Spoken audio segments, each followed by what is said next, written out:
ஜெபம் செய்வோம். ஹல்லேலூயா, ஹல்லேலூயா, ஹல்லேலூயா, ஹல்லேலூயா. ஸ்தோத்திரம், ஸ்தோத்திரம், ஸ்தோத்திரம், ஸ்தோத்திரம், ஸ்தோத்திரம். அப்பா, உம்மை துதிக்கிறோம், உம்மை மகிமைப்படுத்துகிறோம், உம்மை வாழ்த்துகிறோம், உம்மை போற்றுகிறோம், உம்மை புகழுகிறோம். ஆண்டவரே, ஹல்லேலூயா, ஹல்லேலூயா.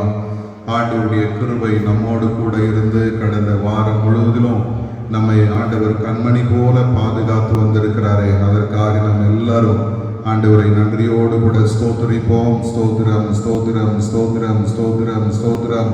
கர்த்தர் எல்லா தீங்குக்கும் ஆபத்துக்கும் நாச மோசங்களுக்கும் நம்மை விலக்கி மீட்டெடுத்தாரே, அதற்காக கர்த்தரை ஸ்தோத்திரிப்போம். ஹல்லேலூயா. ஸ்தோத்திரம், ஸ்தோத்திரம், ஸ்தோத்திரம், ஸ்தோத்திரம். தர்மையான இந்த நாளிலும் தேவனுடைய சமூகத்திலே நாம் கூடி வரும்படியாக, அவருடைய திருமுகத்தை நோக்கி பார்க்கும்படியாக ஆண்டவர் நமக்கு தந்திருக்கிற இந்த உன்னதமான கிருபைக்காய் நாம் எல்லாரும் ஆண்டவரை நன்றியோடு கூட ஸ்தோத்திரிப்போம். ஸ்தோத்திரம், ஸ்தோத்திரம், ஸ்தோத்திரம், ஸ்தோத்திரம். ஆண்டவரை நம்மை ஸ்தோத்திரிக்கிறோம். இந்த அருமையான நேரத்திலும் ஒரு விசை ஆண்டவருக்கு முன்பாக நம்மை தாழ்த்துவோம், அர்ப்பணிப்போம். நம்முடைய குறைவுகள், குற்றங்கள் எல்லாவற்றையும் ஆண்டவருடைய சமூகத்திலே நாம் அறிக்கையிடுவோம். வேதம் சொல்லுகிறது போல நமக்கு பாவம் இல்லை என்போமானால் நம்மை நாமே வஞ்சிக்கிறவர்களாயிருக்கும். சத்தியம் நமக்குள் இரார். நம்முடைய பாவங்களை நாம் அறிக்கையிட்டால் பாவங்களை நமக்கு மன்னித்து எல்லா அநியாயத்தை நீக்கி நம்மை சுத்திகரிக்க அவர் உண்மையும் நீதியும் உள்ளவராக இருக்கிறார். இந்த அருமையான நேரத்தில் ஆண்டுடைய சமூகத்தில் ஒரு விசை நம்மை திறந்து அர்ப்பணிப்போம். தாவீதை போல மனம் திறந்து சொல்லுவோம், தேவனே, என்னை ஆராய்ந்து என் இருதயத்தை அறிந்து கொள்ளும், என்னை சோதித்து என் சிந்தைகளை அறிந்து கொள்ளும். வேதனை உண்டாக்கும் வழி என்னிடத்தில் உண்டோ என்று பார்த்து நித்திய வழியிலே என்னை நடத்தும் என்று ஆண்டுடைய சமூகத்தில் நம்மை ஒப்புக் கொடுப்போமா? நம்மை பரிசுத்தமாக்குகிற கர்த்தர், நம்மை தகுதிப்படுத்துகிற ஒரு உன்னதமான ஆண்டவர் நம்மோடு இருக்கிறார். அவர் நல்லவர், அவர் கிருபை என்றும் உள்ளது. ஹல்லேலூயா. அந்த அருமையான நேரத்திலும் நாம் யாவரும் சேர்ந்து பாவ அறிக்கை ஜெபத்தை நாம் சொல்லலாம். சர்வ வல்லமையும் மிகுந்த இரக்கமும் உள்ள பிதாவே, தப்பி போன ஆடுகளைப் போல நாங்கள் உம்முடைய வழிகளை விட்டு வழிவை அலைந்து போனோம். எங்கள் இருதயத்தின் யோசனைகளுக்கும் விருப்பங்களுக்கும் மிகவும் இணங்கி நடந்தோம். உமது பரிசுத்த கற்பனைகளுக்கு விரோதமாய் குற்றம் செய்தோம். செய்யத்தக்கவைகளை செய்யாமல் செய்யத்தகாதவைகளை செய்து வந்தோம். எங்களுக்கு சுகமே இல்லை. ஆனாலும் ஆண்டவரே, தேவரீர் எங்கள் கர்த்தராகிய இயேசு கிறிஸ்துவின் மூலமாய் மனிதருக்கு அருளி செய்த பற்பல வாக்குத்தத்தங்களின்படியே நிர்வாக்கியமுள்ள குற்றவாளிகளாகிய எங்களுக்கு இறங்கும். தப்பிதங்களை அறிக்கையிடுகிற எங்கள் மேல் பொறுமையாயிரும். பாவத்தின் நிமித்தம் துக்கப்படுகிற எங்களை சீர்படுத்தும். மிகவும் இரக்கமுள்ள பிதாவே, உம்முடைய பரிசுத்த நாமத்துக்கு மகிமை உண்டாகும்படி நாங்கள் இனி தேவ பக்தியும் நீதியும் தெளிந்த புத்தியும் உள்ளவர்களாய் நடந்து வர இயேசு கிறிஸ்துவின் நிமித்தம் எங்களுக்கு கிருபை செய்தருளும். ஆமென். ஜெபம் செய்வோம். கிருபை நிறைந்த எங்கள் நல்ல ஆண்டவரே, இந்த அருமையான இந்த நாளிலும் நாங்கள் உம்முடைய சமூகத்தில் வரும்படி, உம்மை நோக்கி பார்க்கும்படி நீர் எங்களுக்கு தந்த இந்த நல்ல தருணத்திற்காக உம்மை துதிக்கிறோம். ஆண்டவரே, இந்த நேரத்திலும் எங்கள் ஒவ்வொருவரையும் உடைய சமூகத்திலே தாழ்த்துகிறோம், அர்ப்பணிக்கிறோம். ஆண்டவர், நீர் தாமே எங்களை பொறுப்பெடுத்துக் கொள்ளும். எங்களுடைய எல்லா சூழ்நிலைகளையும் நீர் அறிந்திருக்கிற தேவன். நீர் தாமே இந்த நேரத்திலே உங்களுடைய காயப்பட்ட கரத்தினாலே எங்களை தொட்டு நீர் ஆசீர்வதிக்க ஜெபிக்கிறோம்ப்பா. ஆண்டவரே, இந்த ஆராதனைக்காக உங்களுடைய சமூகத்தில் வருகிறோம். ஆண்டவரே, இந்த ஆராதனை கர்த்தர் ஆசீர்வதித்தாரும். பாடுகிற பாடல்கள், வாசிக்கிற வேத வசனங்கள், நாங்கள் தியானிக்க போகிற உங்களுடைய வார்த்தை அனைத்து நிகழும் எங்களோடு கூட கலந்து கொள்ளுகிற எல்லாருக்காகவும் துதிக்கிறேன். ஒவ்வொருவரையும் கர்த்தர் ஆசீர்வதியும். அவர்களுக்கு தேவையான அத்தனை கிருபைகளையும் நன்மைகளையும் நிறைவாக தந்து நீர் வழி நடத்தும்படியாய் ஜெபிக்கிறோம்.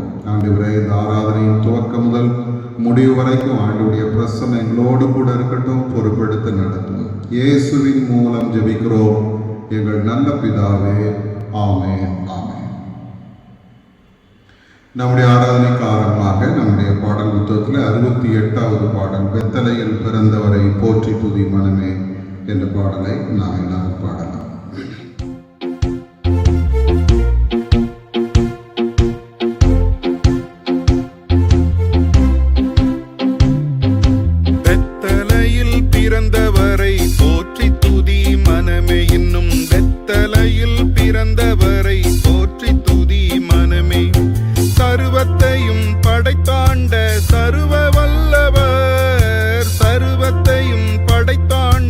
சர்வ வல்லவர்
படி முடிப்பதற்காக இங்கு மோட்சம் விட்டு தாழ்ச்சியுள்ள முன்னணையிலே, இங்கு மோட்சம் விட்டு தாழ்ச்சியுள்ள முன்னணையிலே, குளிரும் பனியும் கொட்டிலே, கோமகனும் தொட்டிலே, ஆராரோ ஆராரோ ஆரிராரோ, ஆராரோ ஆராரோ ஆரிராரோ.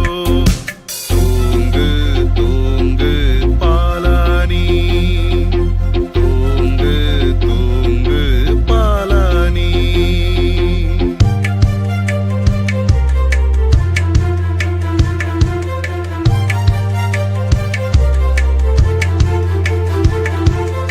ஆவிகளின் போற்றுதலால் ஆனந்தம் கொண்டோர், ஆவிகளின் போற்றுதலால் ஆனந்தம் கொண்டோர், இங்கு ஆக்களுட சத்தத்துக்குள் அழுது பிறந்தார், இங்கு ஆக்களுட சத்தத்துக்குள் அழுது பிறந்தார்.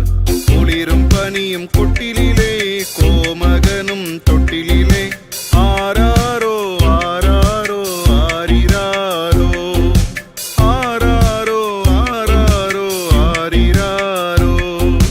தூங்கு தூங்கு பாலானி, தூங்கு தூங்கு பாலானி.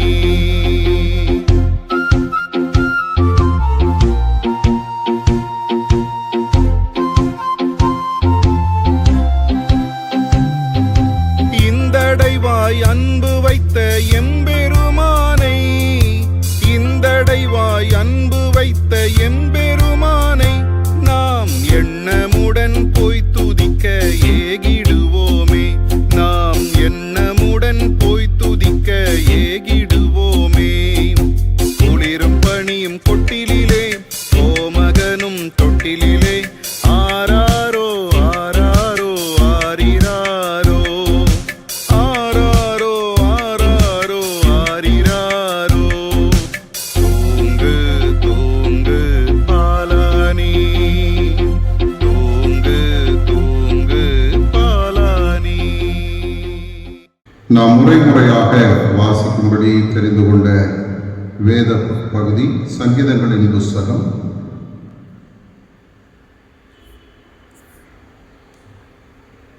10ஆம் சங்கீதத்தை நாம் முறையாக வாசிக்கலாம். சங்கீதம் 10.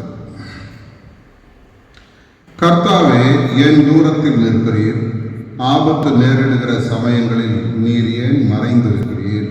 துன்மார்க்கன் தன் பெருமையினால் சிறுமைப்பட்டவனை கடூரமாய் துன்பப்படுத்துகிறான். அவர்கள் நினைத்த சதி மோசங்களில் அவர்களே அகப்படுவார்கள். துன்மார்க்கன் தன் உள்ளம் இச்சித்ததை பெற்றதினால் பெருமை பாராட்டி பொருளை அபகரித்து தன்னைத்தான் போற்றி கர்த்தரை அசட்டை பண்ணுகிறான். துன்மார்க்கன் தன் கர்வத்தினால் தேவனை தேடான். அவன் நினைவுகளெல்லாம் தேவன் இல்லை என்பதே. அவன் வழிகள் எப்போதும் கேடுள்ளவைகள். உம்முடைய நியாய தீர்ப்புகள் அவன் பார்வைக்கு எட்டாமல் மிகவும் உயரமாய் இருக்கிறது. தன் எதிராளிகள் எல்லார் மேலும் சீறுகிறான். நான் அசைக்கப்படுவதில்லை, தலைமுறை தலைமுறை தோறும் தீங்கு என்னை அணுகுவதில்லை என்று தன் இருதயத்தில் சொல்லிக் கொள்கிறான். அவன் வாய் சபிப்பினாலும் கபடத்தினாலும் கொடுமையினாலும் நிறைந்திருக்கிறது. அவன் நாவின் கீழ் தீவினையும் அக்கிரமும் உண்டு. கிராமங்களின் ஒளிப்பிடங்களில் பதிவிருந்து மறைவிடங்களிலே குற்றமற்றவனை கொள்ளுகிறான். திக்கற்றவர்களை பிடிக்க அவன் கண்கள் நோக்கி கொண்டிருக்கிறது. தன் கெபியில் இருக்கிற சிங்கத்தை போல மறைவில் பதிவிருக்கிறான். ஏழையை பிடிக்க பதிவிருந்து ஏழையை தன் வலைக்குள் இழுத்து பிடித்துக் கொள்கிறான். திக்கற்றவர்கள் தன் பலவான்கள் கையில் விழும்படி அவன் பதுங்கி கிடக்கிறான். தேவன் அதை மறந்தார் என்றும் அவர் தம்முடைய முகத்தை மறைத்து ஒரு காலம் அதை காண மாட்டார் என்றும் தன் இருதயத்திலே சொல்லிக் கொள்கிறார். கர்த்தாவே, எழுந்தருளும். தேவனே, உடைய கையை உயர்த்தும். ஏழைகளை மறவாதையும். துன்மார்க்கன் தேவனை அசட்டை பண்ணி நீர் கேட்டு விசாரிப்பதில்லை என்று தன் இருதயத்தில் சொல்லிக் கொள்வானேன். அதை பார்த்திருக்கிறீரே, உபத்திரவத்தையும் குரோதத்தையும் கவனித்திருக்கிறீரே, நீர் பலனளிப்பீர். ஏழையானவன் தன்னை உமக்கு ஒப்புவிக்கிறான். திக்கற்ற பிள்ளைகளுக்கு சகாயம் நீரே. துன்மார்க்கனும் பொல்லாதவனுமாயிருக்கிறவனுடைய புயத்தை முறித்துவிடும். அவனுடைய ஆகாமியம் காணாமற் போகும் மட்டும் அதை தேடி விசாரியும். கர்த்தர் சதா காலங்களுக்கும் ராஜாவாக இருக்கிறார். புறஜாதியார் அவருடைய தேசத்திலே இருந்து அழிந்து போவார்கள். கர்த்தாவே, சிறுமைப்பட்டவருடைய வேண்டுதலை கேட்டிருக்கிறீர். அவர்கள் இருதயத்தை ஸ்திரப்படுத்துவீர். மண்ணான மனுஷன் இனி பலவந்தம் செய்ய தொடராதபடிக்கு தேவரீர் திக்கற்ற பிள்ளைகளுக்கும் ஒடுக்கப்பட்டவர்களுக்கும் நீதி செய்ய உம்முடைய செவிகளை சாய்த்து கேட்டருளும். ஆண்டவர் தாமே இந்த திருவசனங்களை ஆசீர்வதிப்பாராக. ஆமென். நாம் இந்த நேரத்திலும் இந்த நாளுக்கான தேவ மனிதர்கள் குறித்த சாட்சியை நாம் கேட்கலாம். இன்றைக்கு நாம் காண இருக்கும் மிஷனரி தாமஸ் கெஜடன் ராக்லாண்ட். பிறப்பு 16/4/1815, இறப்பு 22/10/1858. தென்னெல்லையில் ஏறக்குறைய எல்லாரும் கிறிஸ்தவர்களாக இருக்கும் சூழலில் வடநெல்லையில் இன்னும் ஒரு கிறிஸ்தவ சபை கூட உருவாகாமல் கிறிஸ்தவம் பரவாத ஒரு கடினமான பகுதியாக இருந்தது. இந்த பகுதியின் மறுமலர்ச்சிக்காக வந்தவர்தான் தாமஸ் கெஜடன் ராக்லாண்ட். இவர் 1815 ஏப்ரல் மாதம் 16ஆம் தேதி ஸ்பெயினில் உள்ள ஜிப்ரால்டர் என்னும் இடத்தில் பிறந்தார். இவர் பிறக்கும் முன்பே இவரின் தகப்பனார் இறந்து போனார். சிறுவயதிலேயே தாயாரையும் இழந்தார். இங்கிலாந்தில் லிவர்பூல் என்னும் இடத்தில் வசித்த இவரின் மாமாவான சார்லஸ் என்பவர் இவரை வளர்க்கும் பொறுப்பை ஏற்றுக்கொண்டார். தனது 15ஆம் வயதில் தன் படிப்பை நிறுத்திவிட்டு தன் மாமாவிற்கு அவருடைய தொழிலில் உதவியாக இருந்தார். தான் மேற்படிப்பு படிக்கும் ஆசையை அவர் தன் மாமாவிற்கு சொல்ல அவர் அதற்கு உதவினார். ராக்லாண்டு கேம்பிரிட்ஜ் பல்கலைக்கழகத்தில் கணிதத்தில் பட்டம் பெற்றார். பின்னர் அவர் கார்பஸ் கிறிஸ்டி கல்லூரியில் விரிவுரையாளராக பணி செய்தார். இந்த கல்லூரி இவரின் சிறந்த கல்வி ஆற்றலை பாராட்டி அவரை ஃபெல்லோ ஆக உயர்த்தியது. சில காலங்களுக்கு பிறகு அவர் தன் வாழ்வை ஆண்டவரின் பணிக்கு அர்ப்பணித்து இறையியல் கல்வியையும் முடித்தார். இவர் இங்கிலாந்தில் ஆயராக பணி செய்தார். ஆரம்பத்தில் இவர் ஆயர் பணியில் நாட்டம் கொண்டவராக இருந்தார். இந்நிலையில் கிறிஸ்தவ மிஷனரி சங்கத்தின் CMSஇன் பொருளாளராக நியமிக்கப்பட்டார். அப்பொழுது அதன் செயலாளர் ஹென்ரிவன் அவர்களின் அருட்பணி அறைகூவல் செய்தியால் தொடப்பட்டு தன்னை மிஷனரி பணிக்கு அர்ப்பணித்தார். 1845ஆம் ஆண்டு ஜூன் மாதம் 2ஆம் தேதி தன்னை CMS மிஷனரியாக ஒப்புக்கொடுத்தார். 1846 ஜனவரி மாதம் அவர் இந்தியாவுக்கு வந்தடைந்தார். 1847 முதல் 1852 வரை தென்னிந்திய CMS நிர்வாக குழுவின் செயலாளராகவும் செயல்பட்டார். 1850ஆம் ஆண்டு அவர் கன்னியாகுமரிக்கு சென்றபொழுது அங்கு ஒரு முனையில் எருதையும் இன்னொரு முனையில் கீழ்சாதி பெண்ணையும் பூட்டி உழுது கொண்டிருந்ததைக் கண்டு மனம் பதைத்தார். கீழ்ச்சாதி மக்கள் மேல்சாதி மக்களால் அதிகமாக துன்புறுத்தப்பட்டதைக் கண்டு மனவேதனைப்பட்டார். இந்நிலையில் வடநெல்லையில் ரேனியஸ் ஐயர் அவர்கள் ஊழியம் ஆரம்பித்தார். அவர் தமக்கு கீழிருந்த மிஷனரிகளை தென்காசி, கருவாநல்லூர், சங்கரன் கோவில், ராஜபாளையம், ஸ்ரீவில்லிபுத்தூர், சிவகாசி ஆகிய பகுதிகளுக்கு அனுப்பினார். ஆனால் இதில் குறிப்பிடத்தக்க பலன் இல்லாமல் போனது.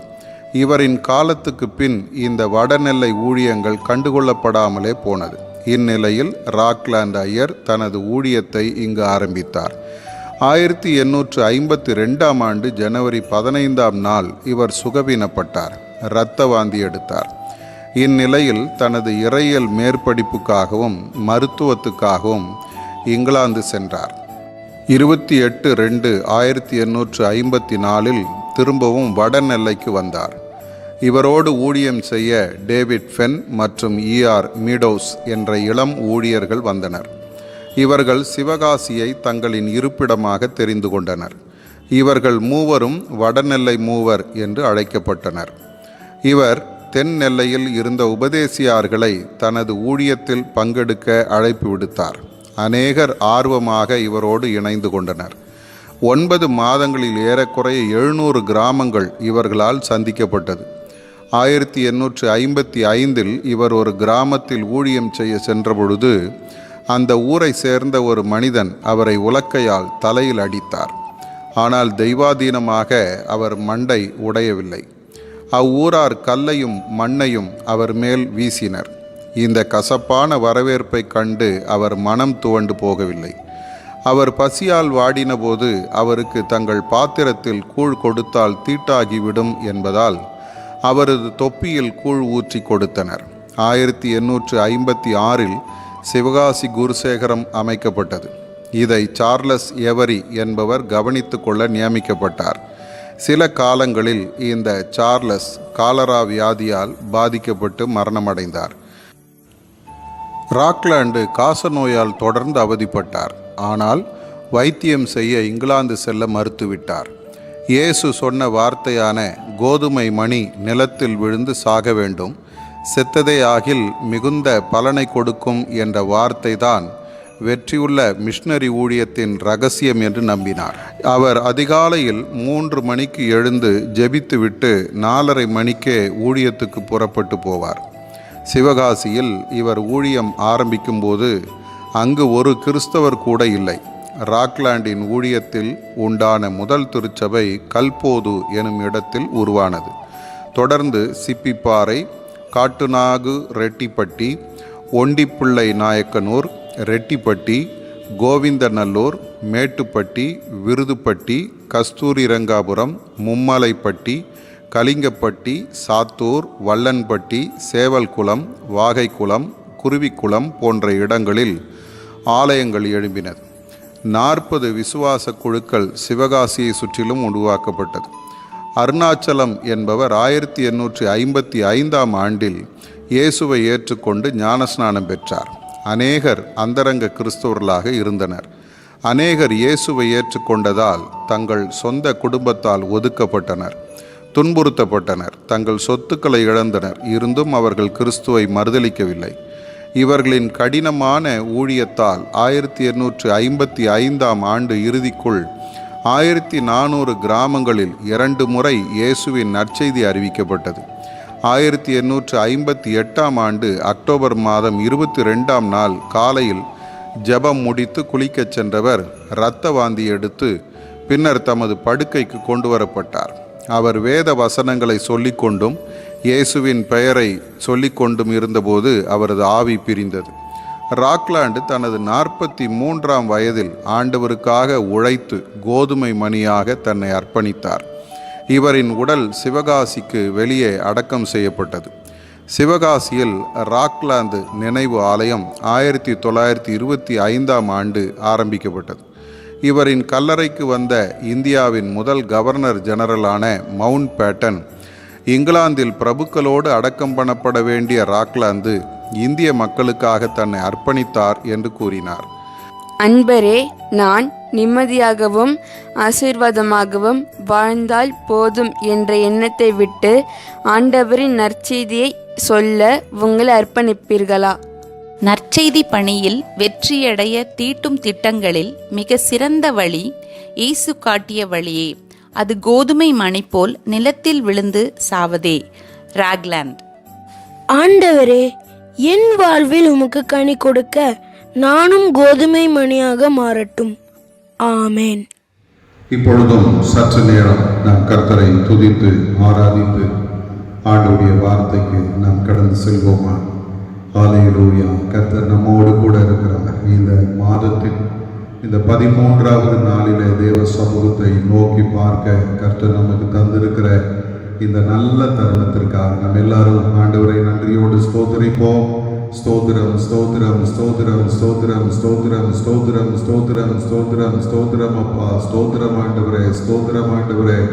ஹல்லேலூயா, ஹல்லேலூயா, ஹல்லேலூயா. தகப்பனே, நாங்கள் உம்மை துதிக்கிறோம் அப்பா, நாங்கள் உம்மை உயர்த்துகிறோம், உம்மை போற்றுகிறோம், உம்மை புகழுகிறோம். ஹல்லேலூயா. நல்லவராக இருக்கிறவரே, நாங்கள் உம்மை துதிக்கிறோம்ப்பா.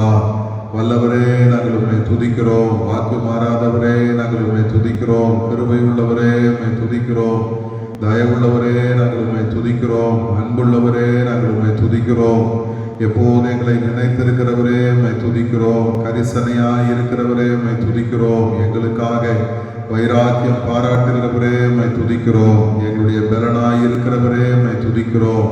எங்களுடைய அடைக்கலமானவரே உம்மை துதிக்கிறோம். எங்களுடைய கண்மலையான கர்த்தாவே உம்மை துதிக்கிறோம். ஆண்டவரே, எப்போது நாங்கள் நம்பி இருக்கிற எங்களுடைய நம்பிக்கையின் துருகமே நாங்கள் உம்மை துதிக்கிறோம். ஹல்லேலூயா, ஹல்லேலூயா, ஹல்லேலூயா. ஆண்டவருடைய பாதுகாப்பு நம்மோடு கூட இருந்து இந்த நாள் வரைக்கும் கர்த்தர் நம்மை பாதுகாத்து நடத்தி வருகிறாரே, அதற்காக நாம் எல்லாரும் ஆண்டவருக்கு நன்றி சொல்லுவோம். ஹல்லேலூயா. எல்லாரும் கர்த்தரை உயர்த்துங்க, கர்த்தரை மகிமைப்படுத்துங்க. ஹல்லேலூயா, ஹல்லேலூயா. கர்த்தர் நம் நடுவிலே உலாவி கொண்டிருக்கிற தேவன். எங்க 2-3 பேர் என் நாமத்தினாலே கூடுகிறார்களோ அவர் நடுவில் இருக்கிறேன் என்று சொன்ன இந்த உன்னதமான ஆண்டவருடைய பிரசன்னம் இந்த நேரத்தில் நம் ஒவ்வொருவர் மேலும் இறங்கி கொண்டிருக்கிறது. நம்ம வீடுகளில் கர்த்தருடைய மகிமை இறங்கி கொண்டிருக்கிறது. நாம் எந்த இடத்துல இருந்தாலும் இந்த நேரத்தில் ஆண்டவருடைய மகிமை இப்பொழுது நம் ஒவ்வொருவர் மேலும் ஊற்றப்பட்டு கொண்டிருக்கிறது. எல்லாரும் கர்த்தரை ஸ்தோத்திரிங்க. ஹல்லேலூயா, ஹல்லேலூயா. ஆண்டவரே, உமக்கு நன்றியப்பா, நன்றியப்பா, நன்றியப்பா. எங்களோடு கூட இருந்து இம்மட்டும் நடத்தினவரே உமக்கு ஸ்தோத்திரம். இந்த மாதத்திலும் ஆண்டவரே, இந்த 13வது நாளை நாங்கள் காண கர்த்தர் எங்களுக்கு கிருபை பாராட்டி இருக்கிறீரே, உமக்கு ஸ்தோத்திரம். ஆண்டவரே, எத்தனையோ பலவீனங்கள் மத்தியிலே, ஆபத்துகளின் மத்தியிலே, நாசங்களின் மத்தியிலே, வேதனைகளின் மத்தியிலே, கண்ணீர்களின் மத்தியிலே கர்த்தர் நீர் எங்களுக்கு போதுமானவராய் இருந்து எங்களை நடத்தி வருகிறீரே, உமக்கு ஸ்தோத்திரம். ஹல்லேலூயா. ஆண்டவரே, நீர் எங்களுடைய பட்சத்தில் எங்களோடு கூட இருக்கிறீரே, உமக்கு ஸ்தோத்திரம். ஆண்டவரே, நீர் எங்களுடைய பலனாய் இருக்கிறீரே, உமக்கு ஸ்தோத்திரம். ஹல்லேலூயா, ஹல்லேலூயா. மகா பெரிய பலனாய் இருக்கிறேன் என்று ஆபிரகாமுக்கு வாக்கு கொடுத்த அந்த உன்னதமான ஆண்டவர் நம்முடைய பலனாய் இருக்கிறாரே, அதற்காக கர்த்தரை ஸ்தோத்தரிப்போம். ஹல்லேலூயா. நம்முடைய எல்லா அந்த பிரயாசங்களுக்கும், நம்முடைய எல்லா முயற்சிகளுக்கும், நம்முடைய வாஞ்சைக்கும், விருப்பங்களுக்கும், ஆண்டவருக்காக நாம் பாராட்டுகிற வைராக்கியத்திற்கும் கர்த்தர் நமக்கு பலன் தருகிறவராய், மகா பெரிய பலனாய் நம்மோடு கூட இருக்கிறார். ஹல்லேலூயா. இயேசுவே உமக்கு ஸ்தோத்திரம், ஸ்தோத்திரம், ஸ்தோத்திரம், ஸ்தோத்திரம். ஆண்டவரே, நீர் இம்மட்டும் நடத்தினவரே உமக்கு நன்றி சொல்லுகிறோம். ஹல்லேலூயா, ஹல்லேலூயா. இந்த வருடத்தை துவக்கும் போது எவ்வளோ நெருக்கடிகளோடு நாம் துவக்கினோம். இந்த வருடத்திலே நாம் கடந்து வந்த பாதைகள் எல்லாம் நெருக்கடியின் பாதையாய், ஏமாற்றத்தின் பாதையாய், தோல்வியின் பாதையாய், பயத்தின் பாதையாய் கடந்து வந்த சூழ்நிலையிலும் ஆண்டவர் நம்மை வெட்கப்படுத்தாதபடி பாதுகாத்தாரே, அதற்காக கர்த்தருக்கு நன்றி சொல்லுவோம். ஹல்லேலூயா. இந்த தேவன் என்றென்றைக்கும் உள்ள சதா காலங்களிலும் நம்முடைய தேவன். மரண பரியந்த நம்மை நடத்துவார் என்று வேதம் சொல்லுகிறது போல அவர் நம்மை நடத்துவார். ஹல்லேலூயா. ஒருபோது நம்மை வெட்கப்படுத்த மாட்டார். ஒருபோது நமக்கு அவர் தீங்கு செய்ய மாட்டார். ஒருபோது ஆண்டவர் நம்முடைய வாழ்வில குறைவு வைக்க மாட்டார். ஹல்லேலூயா.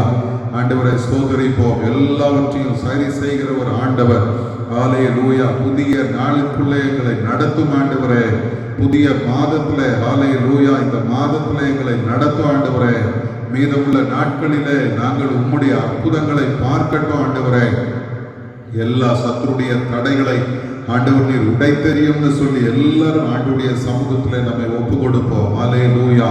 நம்மை பலப்படுத்தும் கிறிஸ்து, நம்மை நடத்தும் கிறிஸ்து, நமக்கு உதவி செய்கிற கிறிஸ்து, நம்மை உயர்த்துகிற அந்த உன்னதமான ஆண்டவர் நம்மோடு கூட இருக்கிறார். ஹல்லேலூயா. உங்களோடு கூட கர்த்தர் இருக்கிறார். உங்களோடு கூட கர்த்தர் இருக்கிறார். உங்களை கரம் பிடித்துக் கொள்ளுகிற ஒரு ஆண்டவர். ஹல்லேலூயா. பயப்படாதே, நான் உனக்கு துணை நிற்கிறேன் என்று சொல்லுகிற அந்த உன்னதமான கர்த்தர் இன்றைக்கு இந்த நேரத்தில் உங்களுக்கு துணையாக உங்க பக்கத்தில் அவர் நின்று கொண்டு இருக்கிறார். ஹல்லேலூயா. இயேசுவே உமக்கு ஸ்தோத்திரம், ஸ்தோத்திரம், ஸ்தோத்திரம். அப்பா, உம்மை உயர்த்துகிறோம் ஆண்டவரே. உம்மை மகிமைப்படுத்துகிற ஆண்டவரே. உமக்கு மகிமையை செலுத்துகிற ஆண்டவரே. ஹல்லேலூயா. ஆண்டவரே, கோடலானவைகளை செவையாக்குகிறவராய், கரடானவர்களை சமமாக்குகிறவராய். ஹல்லேலூயா. ஆண்டவரே, எல்லா தடைகளையும் மாற்றுகிறவராய் எங்களுக்கு முன்பாக நீர் நடந்து போகிறீரே, நாங்கள் உம்மை நன்றியோடு ஸ்தோத்திரிக்கிறோம். ஹல்லேலூயா, ஹல்லேலூயா. இந்த உன்னதமான நேரத்தில் ஆண்டுடைய சமூகத்திலே நம்மை ஒரு விசை ஒப்பு கொடுப்போம். என் பலத்தை நம்பி அல்ல ஆண்டவரே, உங்களுடைய கிருபையை நம்பி நாங்கள் போகட்டும். எங்களுடைய திறமைகளையும் தாளந்துகளையும் அல்ல, ஆண்டுடைய ஆச்சரியங்களை, ஆச்சரியமான நடத்துதலை நாங்கள் நம்பி போகட்டும் ஆண்டவரே. ஹல்லேலூயா. எல்லாரும் விசுவாசத்தோட சொல்லுங்க, கர்த்தர் எனக்காக யாவையும் செய்து முடிக்கிறவர். ஹல்லேலூயா.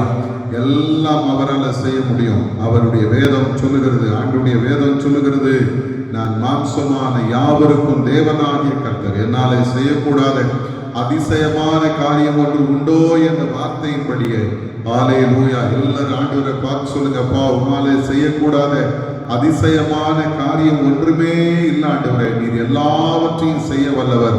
நீர் செய்ய நினைத்தது ஒன்றும் தடைபடாது. ஹல்லேலூயா. ஆண்டவரே உமக்கு ஸ்தோத்திரம், ஸ்தோத்திரம், ஸ்தோத்திரம், ஸ்தோத்திரம், ஸ்தோத்திரம். அப்பா உம்மை நன்றியோடு ஸ்தோத்திரிக்கிறோம். Praise the Lord. ஹல்லேலூயா.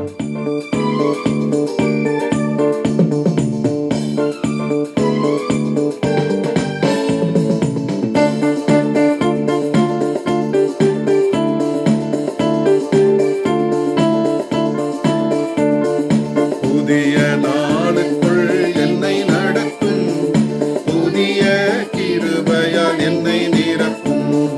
புதிய நாளுக்குள் என்னை நடத்தும், புதிய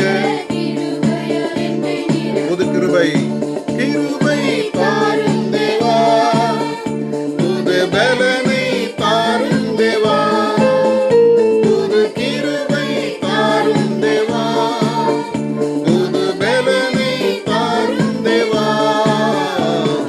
புதிய நாளுக்குள் என்னை நடத்தும், புதிய கிருபையால் என்னை நிரப்பும். புதிய நாளுக்குள் என்னை நடத்தும், புதிய கிருபையால் என்னை நிரப்பும். வெட்கத்துக்கு பதிலாக இரட்டிப்பு நன்மை தாரும் தேவா. கேளுங்க, வெட்கத்துக்கு பதிலாக நன்மை தாரும் தேவா. கண்ணீருக்கு பதிலாக, கண்ணீருக்கு பதிலாக, எந்தன் கண்ணீருக்கு பதிலாக ஆனந்த களிப்பு களிப்பை தாரும் தேவா. ஆனந்த களிப்பை தாரும் தேவா. புது கிருபை தாரும் தேவா, புது பலனை தாரும் தேவா. திரும்ப புது கிருபை ஹல்லேலூயா, பலனை தாரும் தேவா. புதிய நாளுக்குள் என்னை நடத்தும், புதிய கிருபையால் என்னை நிரப்பும். புதிய நாளுக்குள் என்னை நடத்தும். ஆரம்பம் அற்பமானாலும் முடிவு சம்பூர்ணமாகும். அற்பமானாலும் முடிவு சம்பூர்ணமா. ஆரம்பம் அற்பமானாலும் முடிவு குறைவுகள் நிறைவாகட்டும், குறைவுகள் நிறைவாகட்டும், என் வறட்சி செழிப்பாகட்டும், என் வறட்சி செழிப்பாகட்டும். புது கிருபை தாரும் தேவா, புது பலனை தாரும் தேவா, புது கிருபை தாரும் தேவா, புது பலனை தாரும் தேவா. புதிய நாளுக்குள் என்னை நடத்தும், புதிய கிருபையால் என்னை சவால்கள் சந்தித்திட இந்த உலகத்தில் ஜெயம் எடுக்க. சொல்லுங்க, சவால்கள் சந்தித்திட இந்த உலகத்தில் ஜெயம் எடுக்க. உறவுகள் சீர் பொருந்த, குடும்ப உறவுகள் சீர் பொருந்த, சமாதானம் நான் பெற்றிட, மனதில் சமாதானம் நான் பெற்றிட. புது கிருபை தாரும் தேவா, புது பலனை தாரும் தேவா, புது கிருபை தாரும் தேவா, புது பலனை தாரும் தேவா. புது கிருபை தாரும் தேவா, புது பலனை தாரும் தேவா, புது கிருபை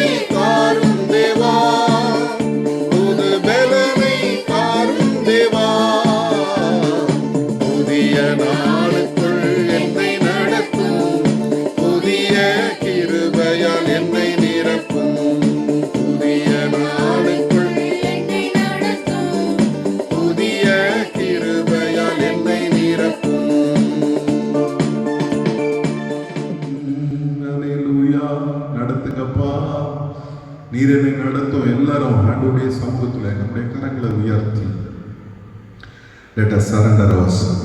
ஆண்டவருக்கு முன்பாக நம்மை முற்றிலுமாக அர்ப்பணிப்போம். ஆண்டவரே என்னை நடத்துங்கப்பா, என்னை நடத்துங்க. ஹல்லேலூயா. ஆரம்பம் அற்பமானாலும் முடிவு சம்பூர்ணமா இருக்குமே. என்னுடைய வாழ்க்கையில் அந்த சம்பூர்ணமான நன்மைகளை நாங்கள் பார்க்கட்டும். ஆண்டவரே எல்லாரும் கேளுங்க. ஆண்டவரே உம்முடைய அந்த சம்பூர்ணமான நன்மைகளை நான் பார்க்கட்டும். உம்முடைய அற்புதங்களை நான் பார்க்கட்டும் ஆண்டவரே. உம்முடைய அதிசயங்களை நான் பார்க்கட்டும் ஆண்டவரே.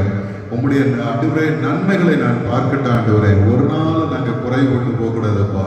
எங்களை நடத்துங்க. ஹல்லேலூயா, ஹல்லேலூயா, ஹல்லேலூயா. இயேசுவே உமக்கு ஸ்தோத்திரம், ஸ்தோத்திரம், ஸ்தோத்திரம், ஸ்தோத்திரம், ஸ்தோத்திரம். ஜெபம் செய்வோம். அன்பின் பரலோக பிதாவே, இந்த அருமையான இந்த நாளுக்காக நாங்கள் உம்மை துதிக்கிறோம்ப்பா. இந்த நாளிலும் கர்த்தர் எங்களுக்கு பாராட்டின எல்லா கிருபைகளுக்காய் ஸ்தோத்திரம். ஜீவனை தந்தீர், சுகம் தந்தீர், பலன் தந்தீர், வாழ வைத்திருக்கிறீர். இந்த நாளிலும் பிழைத்திரு என்று நீர் எங்களை வைத்தீர். அதற்காக உமக்கு ஸ்தோத்திரம். இப்பொழுதும் ஆண்டவரே எங்களை உங்களுடைய சமூகத்திலே தாழ்த்துகிறோம். எங்களோடு கூட இந்த ஆராதனையில கலந்து கொண்டு இருக்கிற எல்லாரையும் ஆண்டவர் தொடுங்கப்பா. எல்லாரும் மேலும் ஆண்டவருடைய கரம் இருக்கட்டும் ஆண்டவரே. ஒவ்வொருவரையும் உடைய காயப்பட்ட கரத்தினால் நீர் தொட்டு ஆசீர்வதிக்க ஜெபிக்கிறோம். ஆண்டவரே என் ஜனங்கள் ஒருபோதும் வெட்கப்பட்டு போவதில்லை என்று சொன்ன அந்த வார்த்தையின்படியே ஆண்டவரே உடைய மக்கள் ஒரு நாளும் வெட்கப்பட்டு போகாதபடி கர்த்தர் நீரே நடத்துவீராகப்பா. சத்துரு எந்த விதத்திலும் உடைய மக்களுக்கு தீங்கு செய்யாதபடி, எந்த விதமான தடைகளும் தீங்கு உடைய மக்களை அணுகாதபடி உம்முடைய செட்டைகளிலே நீர் மறைத்துக் கொள்ள ஜெபிக்கிறோம். ஹல்லேலூயா.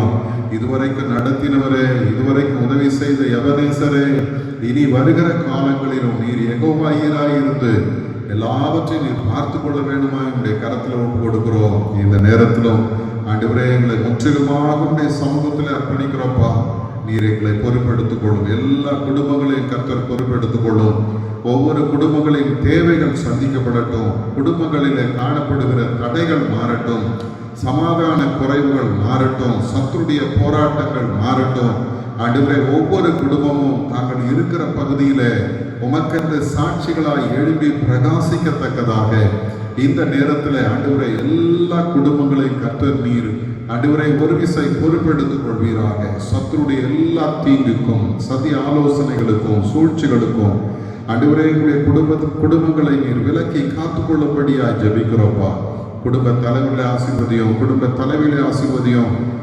அருமையான மக்களுடைய எல்லா சூழ்நிலைகளை நீர் பொறுப்பெடுத்துக் கொள்ளும் ஆண்டவரே.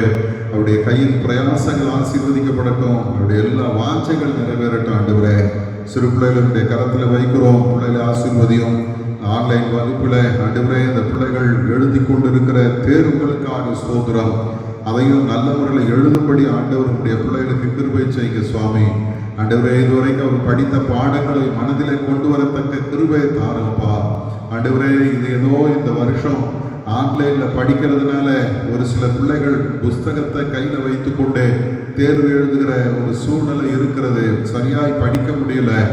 ஆனால் கர்த்தருடைய கரத்துல ஒப்பு கொடுக்கிறோம். என்னுடைய பிள்ளைகள் ஒரு நாள் இந்த சமுதாயத்தில் குறைபட்டு போகக்கூடாது ஆண்டவரே. என்னுடைய பிள்ளைகளை நீர் உயர்த்தும். வாலிப பிள்ளைகளை ஆசீர்வதியும். வாலிப பிள்ளைகளுக்கு தேவையான கிருபைகளை தாரும். வாலிப நாட்களில் கர்த்தரை மாத்திரம் பற்றி கொண்டு ஆண்டவர் தருகிற அந்த பூரண சமாதானத்தை என்னுடைய பிள்ளைகள் அனுபவிக்கும்படியாய் கர்த்தர் கிருபை செய்வீராக. எல்லா தீங்கு எடுத்து போடையும், எல்லா சமாதான குறைகளை எடுத்து போடும். கர்த்தருக்கு பிரியமான பிள்ளைகளாய் வாழ்ந்து ஆண்டவருடைய மக்களுக்கு வைத்திருக்கிற நன்மைகளை அவர்கள் காணும்படி கர்த்தர் கிருபை செய்வீராக. இந்த அருமையான இந்த நேரத்தில் ஆண்டவரே என்னுடைய திருச்சபை குடும்பங்களிலே வயதான மக்களை உடைய சமூகத்தில் வைக்கிறோம். பலவீனமாக இருக்கிற மக்களுடைய சமூகத்தில் வைக்கிறோம். எல்லாரையும் ஆண்டவர் இந்த நேரத்தில் தொடுபடியாக ஜெபிக்கிறோம்ப்பா. ஒவ்வொருவர் மேலும் உம்முடைய கரம் இருந்து வழி நடத்திட்டு ஆண்டவரே. ஒரு நாளும் உம்முடைய மக்களை நீ வெட்கப்படுத்துகிற தேவன் அல்ல. என் அற்புதங்களை செய்கிறதுக்காய் உங்களுக்கு ஸ்தோத்திரம். கேன்சர்னால பாதிக்கப்பட்டிருக்கிற மக்களுக்காய் ஜெபிக்கிறோம் ஆண்டவரே. கிட்னி பிரச்சனையோடு இருக்கிற மக்களுக்காய் ஜெபிக்கிறோம். இருதய பலவீனத்தோடு இருக்கிற மக்களுக்காய் ஜெபிக்கிறோம் ஆண்டவரே. சுகர்னால பிபினால பாதிக்கப்பட்டிருக்கிற மக்களுக்காய் ஜெபிக்கிறோம் ஆண்டவரே. அதே போல மூட்டு வலியினால பாதிக்கப்பட்டிருக்கிற மக்களுக்காய் ஜெபிக்கிறோம். பலவீனமாய் இருக்கிற பிள்ளைகளை சமூகத்தில் வைக்கிறோம். ஒவ்வொரு பிள்ளைகளுக்கும் தேவையான நல்ல சுகத்தையும் ஆரோக்கியத்தையும் தாரும். வரும் நாட்களில் இந்த பிள்ளைகள் உமக்கென்று சாட்சிகளாய் இந்த சமுதாயத்தில் எழுப்பி பிரகாசிக்க கர்த்தர் கிருபை செய்வீராக. ஹல்லேலூயா. ஆண்டவரே, அதே போல கர்ப்பப்பையில பிரச்சனையோடு இருக்கிற சகோதரிகளையும் நாங்கள் நினைக்கிறோம். ஆண்டவர் அவர்களை ஆசீர்வதியும், தொடும், பலப்படுத்தும். அதே போல ஆண்டவரே, திருமணத்திற்காய் காத்திருக்கிற பிள்ளைகளுடைய கரத்தில் வைக்கிறோம். நல்ல வேலைக்காய் காத்திருக்கிற பிள்ளைகளுடைய கரத்தில் வைக்கிறோம். எல்லாரையும் கர்த்தர் ஆசீர்வதியப்பா. எல்லாரும் உடைய நாமத்தினாலே ஆசீர்வதிக்கப்படட்டும். ஒவ்வொருவரும் உடைய நாமத்தினாலே ஆசீர்வதிக்கப்படட்டும். ஒவ்வொருவருக்கும் தேவையான கிருபைகள் பெருகட்டும். இயேசுவின் நாமத்தினால் இந்த நேரத்தில் ஜெபிக்கிற ஒவ்வொருடைய வாழ்விலும் உம்முடைய கிருபை பெருகட்டும். ஆண்டவரே, சத்துரு கொண்டு வந்திருக்கிற எல்லா தடைகளை ஆண்டவர் இந்த நேரத்தில் நிர்மூலமாக்கி போடுவீராக. ஹல்லேலூயா. உனக்கு விரோதமாய் உருவாக்கப்படும் எந்த ஆயுதமும் வாய்க்காதே போகும். உனக்கு விரோதமாய் நியாயத்தில் எழும்பும் எந்த நாவையும் நீ குற்றப்படுத்துவாய் என்று வேதம் சொல்லுகிறது போல இந்த நேரத்தில் நாங்கள் ஜெபிக்கிறோம். எல்லாரையும் கர்த்தர் பொறுப்பெடுத்துக் கொள்வீராக. இந்த நேரத்தில் எங்களுடைய திருச்சபைக்காய் ஸ்தோத்திரம். கர்த்தர் நீர் இம்மட்டும் நடத்தி வருகிறீர். தொடர்ந்து நீர் நடத்தும் ஆண்டவரே. எல்லா தடைகளை மாற்றும். உம்முடைய வல்லமை எங்களுடைய திருச்சபைகளில் ஆண்டவரே, எங்களுடைய குடும்பங்களிலே வெளிப்படட்டும்ப்பா. ஆண்டவரே, எங்களுடைய திருச்சபை இன்னும் பெருகட்டும். அநேகருக்கு ஆசீர்வாதமாய் மாறட்டும். சுற்றி இருக்கிற மக்கள் எல்லாம் கர்த்தர் நீர் சந்தியும் சுவாமி.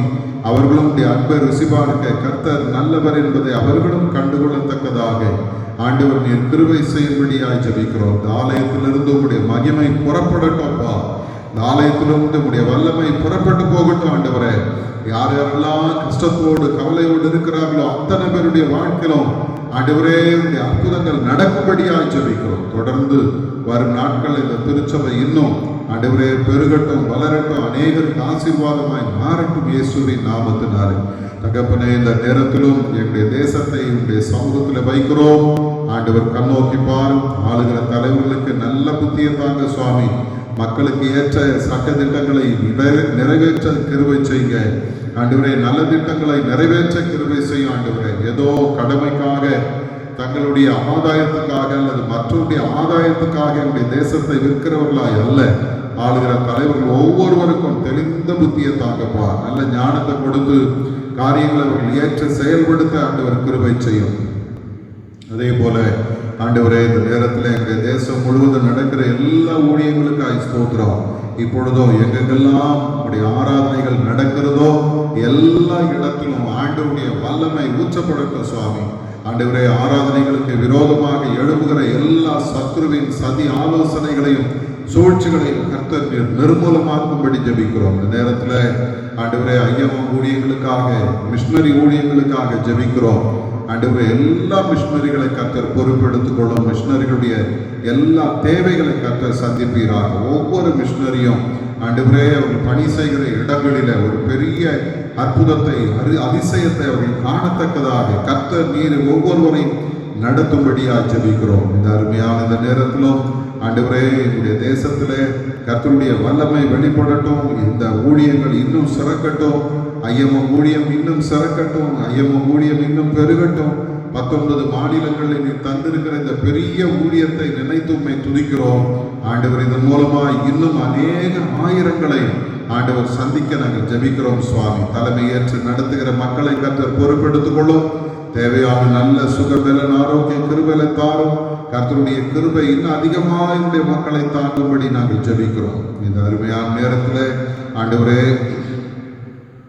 எங்களுடைய இந்த ஈசிய ஊழியங்களை நம்முடைய சமூகத்தில் வைக்கிறோம். ஆண்டவரே, நீர் தந்திருக்கிற பேராயர்களுக்காய் ஸ்தோத்திரம், பேராயர்களுக்காய் ஸ்தோத்திரம். கர்த்தர் ஆசீர்வதிப்பீரா. ஆண்டவரே, எங்களுடைய சென்னை பேராயத்துக்காய் ஜெபிக்கிறோம். கர்த்தர் நீரே இம்மட்டும் இந்த சென்னை பேராயத்தை நடத்தி கொண்டிருக்கிறீர், உமக்கு நன்றி சொல்லுகிறோம். தொடர்ந்து ஆண்டவரே, இந்த சென்னை பேராயமானது இன்னும் பெருகட்டும், வளரட்டும், இன்னும் அநேக மக்களுக்கு ஆசீர்வாதமாய் மாறட்டும். ஆண்டவரே அப்பா, இந்த நேரத்தில் அப்பா, எங்களுடைய இந்த ஈசிஐ ஊழியத்தில் சென்னை பேராயத்தினுடைய சமூகத்தில் வைக்கிறோம். எல்லா திருச்சபைகளுக்காக, மூப்பர்களுக்காக, ஒவ்வொரு ஆயர்களுக்காக உமக்கு ஸ்தோத்திரம். எல்லாரும் மேலும் கர்த்தருடைய கரம் இருந்து வழி நடத்திட்டு ஆண்டவரே, ஒவ்வொருவரை நீர் பாதுகாத்துக் கொள்ளும். கிருபையை தாரும், சமாதானத்தை தாரும். வரும் நாட்களில் ஆண்டவரே, இந்த திருச்சபைகள் இன்னும் ஆண்டவரே உங்களுடைய ஆசீர்வாதத்திற்கு வாய்க்காலாய் மாறட்டும். அப்பா ஆண்டவரே, பிஷப் கமிஷனுக்காய் ஸ்தோத்திரம். அதே அதே போல ஒவ்வொரு ஆயர்களுக்காக, ஒவ்வொரு வட்டார இயக்குநர்களுக்காக, பிஷப் கமிஷனர்களுக்காக ஸ்தோத்திரம். எல்லாரையும் கர்த்தர் ஆசீர்வதியும். எல்லாருக்கும் தேவையான கிருபையில தார். இந்த ஊழியத்தை இன்னும் வல்லமையோடு செய்யத்தக்க கிருபை ஒவ்வொரு போதர்களுக்கும் நீ தர ஜெபிக்கிறோம். ஆண்டவரே, சென்னை பேராயருக்காய் ஸ்தோத்திரம். ஆசீர்வதியும் சென்னை பேராயரை. ஆண்டவர் பலப்படுத்தும், உமக்கு சாட்சியாய் மாற்றும். அதே போல என்னுடைய பிரதம பேராயர் ஐயாவை ஆசீர்வதியும். அவர்களுக்கும் தேவையான கிருபையில்தாருடைய ஊழியங்கள் ஆசீர்வதிக்கப்படட்டும். கர்த்தருடைய மகிமை வெளிப்படட்டும். சுவாமி, என்னுடைய தந்தை பேராயர் ஐயாவுக்காய் ஸ்தோத்திரம். கர்த்தர் ஆசீர்வதியும். அவர்களுக்கும் நல்ல சுகத்தையும் ஆரோக்கியத்தையும் ஆண்டவரே நீர் அளவில்லாமல் தரும்படி நாங்கள் ஜெபிக்கிறோம். ஆண்டவருடைய பிரசன்னம் அவர்களை சூழ்ந்து கொள்ளட்டையா. நீங்க பொறுப்பெடுத்துக் கொள்ளுங்க ஆண்டவரே. இந்த நேரத்தில் எங்களுடைய இந்த ஆராதனையின் மீதமுள்ள பகுதியுடைய சமூகத்தில் வைக்கிறோம். கர்த்தர் ஆசீர்வதித்தார். எல்லா தடைகளை மாற்றும். நீர் மாத்திரம் மகிமைப்படுவீரா. இயேசுவின் மூலம் ஜெபிக்கிறோம் எங்கள் நல்ல பிதாவே, ஆமென். பரமண்டலங்களில் இருக்கிற எங்கள் பிதாவே, உம்முடைய நாமம் பரிசுத்தப்படுவதாக, உம்முடைய ராஜ்யம் வருவதாக, உம்முடைய சித்தம் பரமண்டலங்களில் செய்யப்படுவது போல பூமியிலும் செய்யப்படுவதாக. அங்குள்ள ஆகாரத்தை எங்களுக்கு தாரும். எங்களுக்கு விரோதமாய் குற்றம் செய்கிறவர்களுக்கு நாங்கள் மன்னிக்கிறது போல எங்கள் குற்றங்களை எங்களுக்கு மன்னிக்கும். எங்களை சோதனைகள் பிரவேசிக்க பண்ணாமல் தீமையை ரட்சித்துக் கொள்ளும். ராஜ்யமும் வல்லமையும் மகிமையும் என்றென்றைக்கும் முடிவில்லை. ஆமென், ஆமென். உட்கார். இந்த நாளிலும் உங்கள் யாவரையும் ஆண்டவராகிய இயேசு கிறிஸ்துவின் இனிதான நாமத்தினாலே வாழ்த்துகிறேன், வரவேற்கிறேன். ஆண்டவர் தாமே இந்த நாளுக்கும் இந்த நேரத்திற்கும் உரிய எல்லா ஆசீர்வாதங்களினாலும் உங்களை நிறைத்து வழி நடத்துவாராக. அருமையானவர்களே, இந்த நாளிலும் உங்கள் யாவரையும் வாழ்த்துகிறேன். இந்த மாதத்தின் இந்த 13வது நாளை நாம் காணும்படி ஆண்டவர் நமக்கு தந்திருக்கிற இந்த கிருபைக்காக கர்த்தரை நாம் ஸ்தோத்திரிப்போம். அல்லேலூயா. ஆண்டவர் ஒவ்வொரு நாளும் நமக்கு நல்லவராகவே இருந்து நம்மை நடத்தி வந்திருக்கிறார்.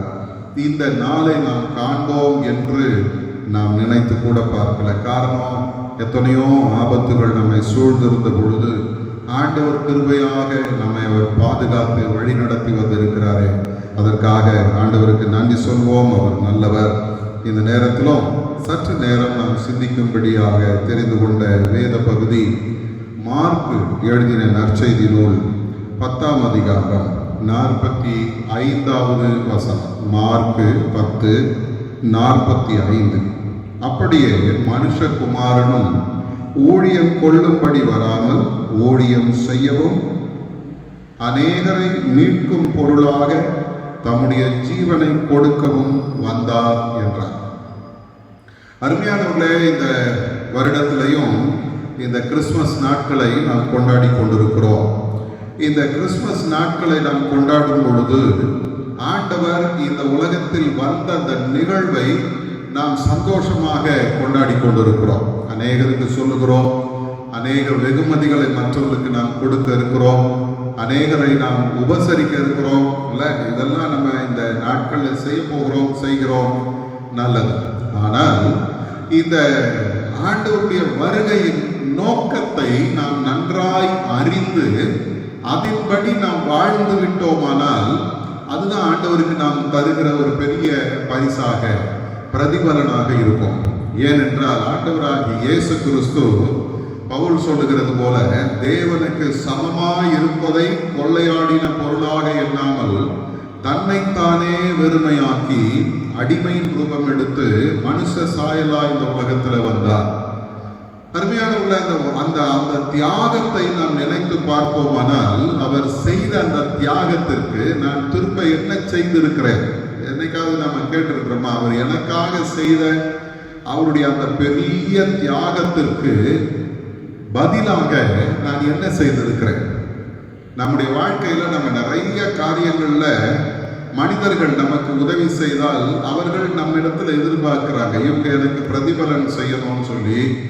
அதே போல நாமும் கூட என்ன நினைக்கிறோம்னா, அவங்க செய்த உதவிக்கு நானும் ஏதாவது அவர்களுக்கு செய்ய வேண்டும் என்று சொல்லி நாம் முயற்சி செய்கிறோம். ஆனா இது இந்த உலகத்தில் உள்ள எல்லா உதவிகளை காட்டிலும், எல்லா பெரிய தியாகத்தை காட்டிலும் ஒரு பெரிய தியாகத்தை இயேசு நமக்காக அவர் செய்திருக்கிறார். அருமையானவர்களே, அந்த அந்த கிறிஸ்துமஸ் காலத்தை நாம் கொண்டாடும் பொழுது, ஆண்டவரே நான் உமக்கு என்ன செய்திருக்கிறேன், என்ன கைமாறு செய்திருக்கிறேன் கேட்டிருக்கிறோமா? இன்னைக்கு அருமையானவர்களே, இந்த நாட்களிலே நாம் சிந்தித்துக் கொண்டிருக்கிற இந்த வார்த்தைகள், இந்த கிறிஸ்துமஸ் காலத்துல 1ஆம் தேதி நாம் சிந்தித்தோம். இதோ ராஜா உன்னிடத்தில் வருகிறார்.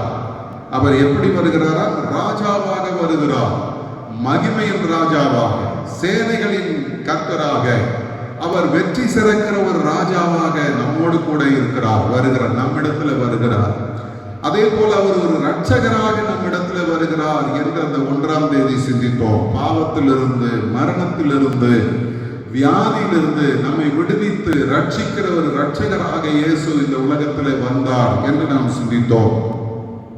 அருமையானவர்களே, கடந்த வாரத்திலே நாம் பார்க்கும் பொழுது இயேசு எதற்காக வந்தார் என்று நாம் பார்க்கும்போது, ஏசாயா 9ஆம் அதிகாரம் 2வது வசனத்திலிருந்து நாம் பார்த்தோம். அவர் இருளை நீக்குகிறவராக, வெட்கத்துக்கு பதிலாக நமக்கு பலன் தருகிறவராக, இரட்டத்தனையான பலன் தருகிறவராக, சாம்பலுக்கு பதிலாக சிங்காரத்தை தருகிறவராக, நம்முடைய வாழ்க்கையில இருந்த எல்லா விதமான அவமானகரமான வாழ்க்கையை மாற்றி சந்தோஷம் நிறைந்த வாழ்க்கையாய், களிப்பு நிறைந்த வாழ்க்கையாய், ஆண்டவருடைய ஆசீர்வாதத்தை பெற்று பெருகுகிற வாழ்க்கையாக ஆண்டவர் நம்முடைய வாழ்க்கையை மாற்றும்படி இந்த உலகத்திலே வந்தார் என்று சொல்லி நாம் சிந்தித்தோம்.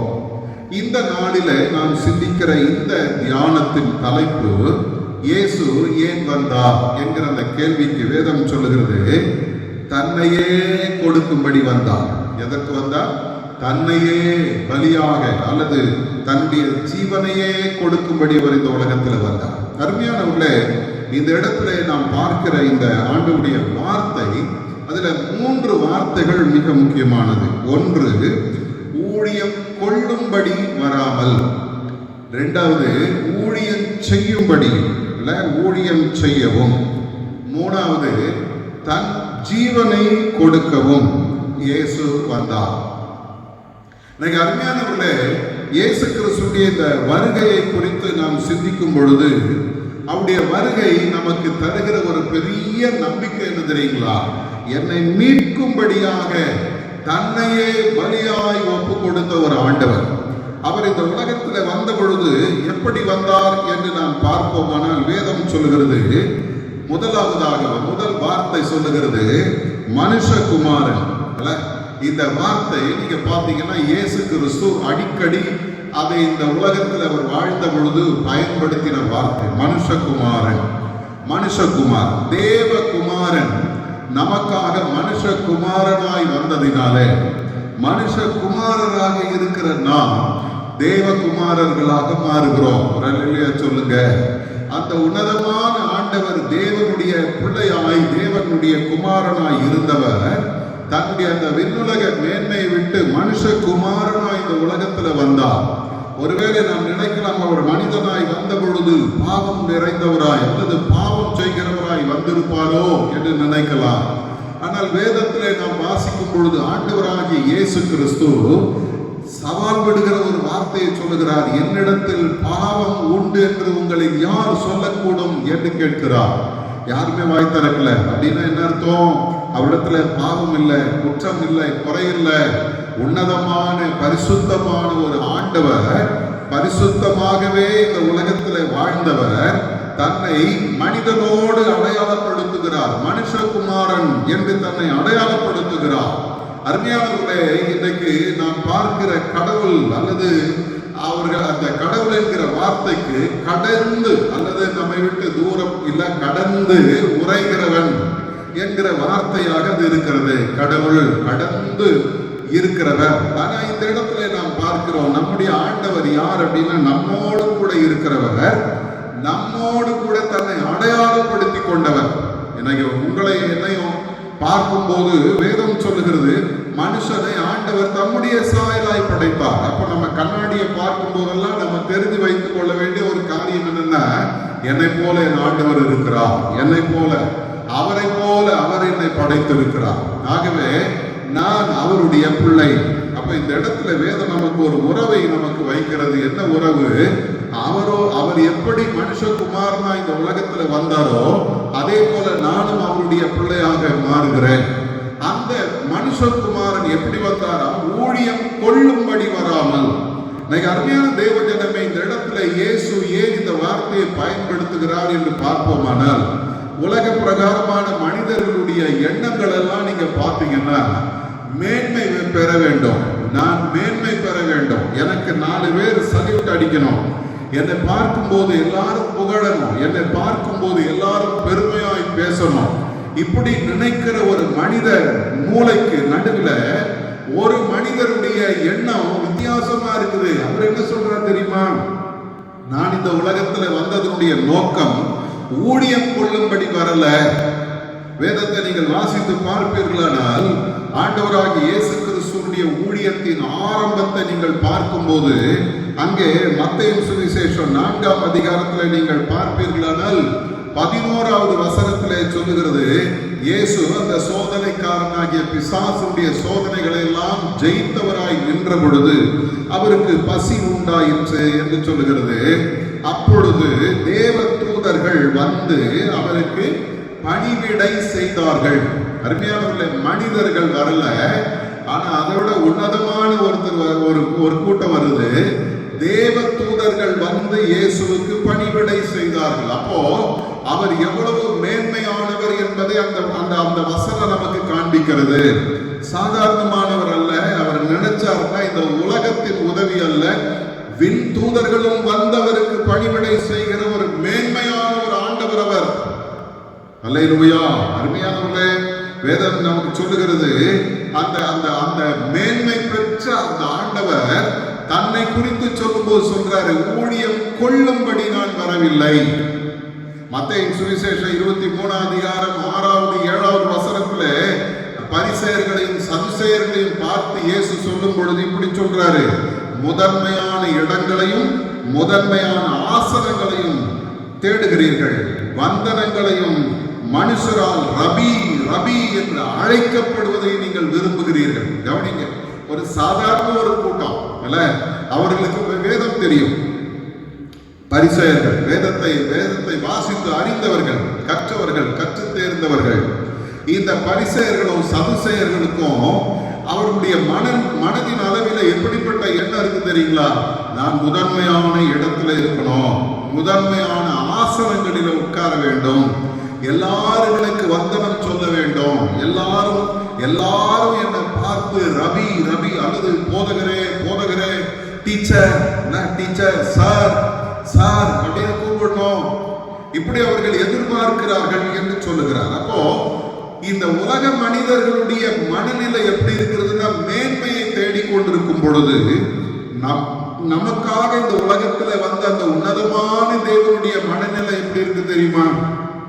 நீங்க எனக்கு பணிவிடை செய்ய வேண்டிய அவசியம் இல்லை என்று சொல்லுங்க. தன்னை தானே தாழ்த்துகிற ஒரு உன்னதமான தெய்வனை நாம் இங்கே பார்க்கிறோம். மார்க்குவின் சுவிசேஷத்துல 10ஆம் அதிகாரம் 18வது வசனத்துல ஒரு மனிதன் அவரிடத்துல வந்து அவரை பார்த்து சொல்லுகிறார், நல்ல போதகரே, நித்திய ஜீவனை சுதந்திரித்துக் கொள்ள நான் என்ன செய்ய வேண்டும் என்று கேட்ட பொழுது இயேசு அவனை பார்த்து சொல்றார், நீ என்னை நல்லவன் என்று சொல்வானேன், தேவன் ஒருவர் தவிர நல்லவன் ஒருவனும் இல்லையே என்று அவருக்கு சொல்லுகிறார். அப்போ அந்த இடத்துல தன்னை மனிதனுக்கு இணையாக ஆண்டவர் தன்னை காண்பிக்கிறார். நான் இந்த உலகத்துல மனுஷகுமாரனாய் வந்திருக்கிறேன், ஆகவே என்னை விட ஆண்டவர் ஒருவர் உயர்ந்தவர், அவர் பரிசுத்தமானவர், அவர் நல்லவர். அப்போ தன்னை தானே அந்த இடத்துல தாழ்த்துகிறார். இன்னைக்கு அருமையான தேவ ஜனமே, இந்த தாழ்மையின் சிந்தை எல்லாரிடத்துல இருக்க போவதில்லை. எல்லாருக்கும் அப்படிப்பட்ட ஒரு எண்ணம் இருக்காது. எல்லாருக்கும் ஒரு எண்ணம் இருக்கும், நான் என்னுடைய படிப்புக்கு ஏற்ற பெருமை வேண்டும், என்னுடைய நான் வைத்திருக்கிற பணத்துக்கு எனக்கு மதிப்பு வேணும், நான் இருக்கிற அழகுக்கு எனக்கு மதிப்பு வேணும், என்னுடைய அந்தஸ்துக்கு எனக்கு மதிப்பு வேணும். இப்படி எல்லாம் எதிர்பார்க்கிற கூட்டத்துக்கு நடுவுல எல்லாவற்றிலும் முழுமையான ஒரு தேவன் அவர் சொல்றாரு, நான் ஊழியம் கொள்ளும்படி வரல, வந்தனத்தை எதிர்பார்த்து வரல, ரபி ரபி என்று நீங்கள் கூப்பிடுவதை நான் எதிர்பார்க்கல, முதன்மையான ஆசனங்களில் உட்கார வேண்டும் என்று நான் விரும்பவில்லை. அதற்கு பதிலாக நான் எப்படி விரும்புகிறேன்? ஊழியம் கொள்ளும்படி வராமல் ஊழியம் செய்ய வந்திருக்கிறேன். அருமையானவர்களே, வேதம் சொல்லுகிறது, லூக்காவின் புஸ்தகத்திலே நீங்கள் பார்ப்பீர்களானால் 22 அதிகாரம் 27வது வசனத்துல ஆண்டவராகிய இயேசு கிறிஸ்து தன்னை குறித்து சொல்லும்போது சொல்றாரு, நான் உங்கள் நடுவில் பணிவிடைக்காரனை போல இருக்கிறேன். சீஷர்களிடத்துல அவர் சொல்லும்போது சொல்றாரு, நான் உங்கள் நடுவில் எப்படி இருக்கிறேன்? பணிவிடைக்காரனை போல இருக்கிறேன். பணிவிடை ஏற்றுக்கொள்கிறவராக அல்ல, பணிவிடை செய்கிறவராக. அப்ப இன்னைக்கு இயேசுவை போல நம்முடைய சிந்தைகள் மாற நம்மை ஆண்டவர் அழைக்கிறார். என்னுடைய வாழ்க்கையில பெருமை பேசுவதற்கு எனக்கு எந்த தகுதியும் இல்லை. அந்த உன்னதமான தேவனே தன்னுடைய மேன்மை எல்லாவற்றையும் விட்டு தாழ்மையை தரித்துக் கொண்டு நிற்கும் போது அவர் எனக்கு பிச்சையாய் கொடுத்த அவருடைய ஆசீர்வாதங்களை கையில வச்சுக்கிட்டு அவருடைய நன்மைகளை நான் அனுபவித்துக் கொண்டு அவர் எனக்கு தந்த திறமைகளையும் தாளந்துகளை நான் வைத்துக் கொண்டு நான் என்னை குறித்து பெருமையாய் நினைப்பேனானால் எனக்கு கிருபையை தந்த அந்த ஆண்டவரை நான் துக்கப்படுத்துகிறேன் என்பதை நான் மறந்து போகக்கூடாது. அப்ப இயேசு எனக்கு முன்பாக ஒரு உதாரணமாய் நிற்கிறார். அந்த ராஜாவாய் வந்த அந்த இயேசு இந்த நாட்களிலே நமக்கு முன்பாக ஒரு உதாரணமாய் நிற்கிறார். எப்படி நிற்கிறார்? பணிவிடை கொள்ளும்படி வரல, பணிவிடை கொள்ளும்படி வரல. இன்னைக்கு நம்முடைய சிந்தையை கொஞ்சம் மாற்றிக்கொள்வோம்.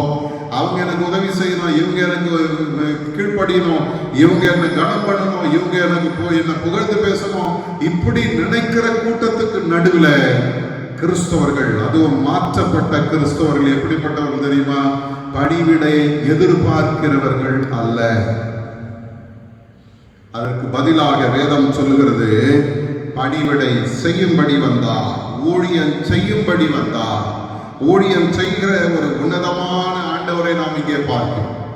அருமையானவர்களே, தன்னை தாழ்த்த வந்த இயேசு தன்னை மேன்மைப்படுத்தவில்லை, தன்னை தாழ்த்துகிற ஒரு ஆண்டவரை நாம் இங்கே பார்க்கிறோம். ஊழியம் செய்ய வந்தவர். வேதத்தை நீங்கள் வாசித்து பார்ப்பீர்களானால் எப்படிப்பட்ட ஊழியத்தை அவர் செய்தார்? அப்போஸ்தலர் நடவடிக்கைகளின் புஸ்தகம் 10ஆம் அதிகாரத்தில் 38வது வசனத்தை நீங்கள் பார்ப்பீர்களானால் அங்கே பேதுரு ஆண்டவரை குறித்து சொல்லும் போது அவர் சொல்றாரு, நசரேயனாகிய இயேசுவை தேவன் பரிசுத்த ஆவியினாலும் வல்லமையினாலும் அபிஷேகம் பண்ணினார்.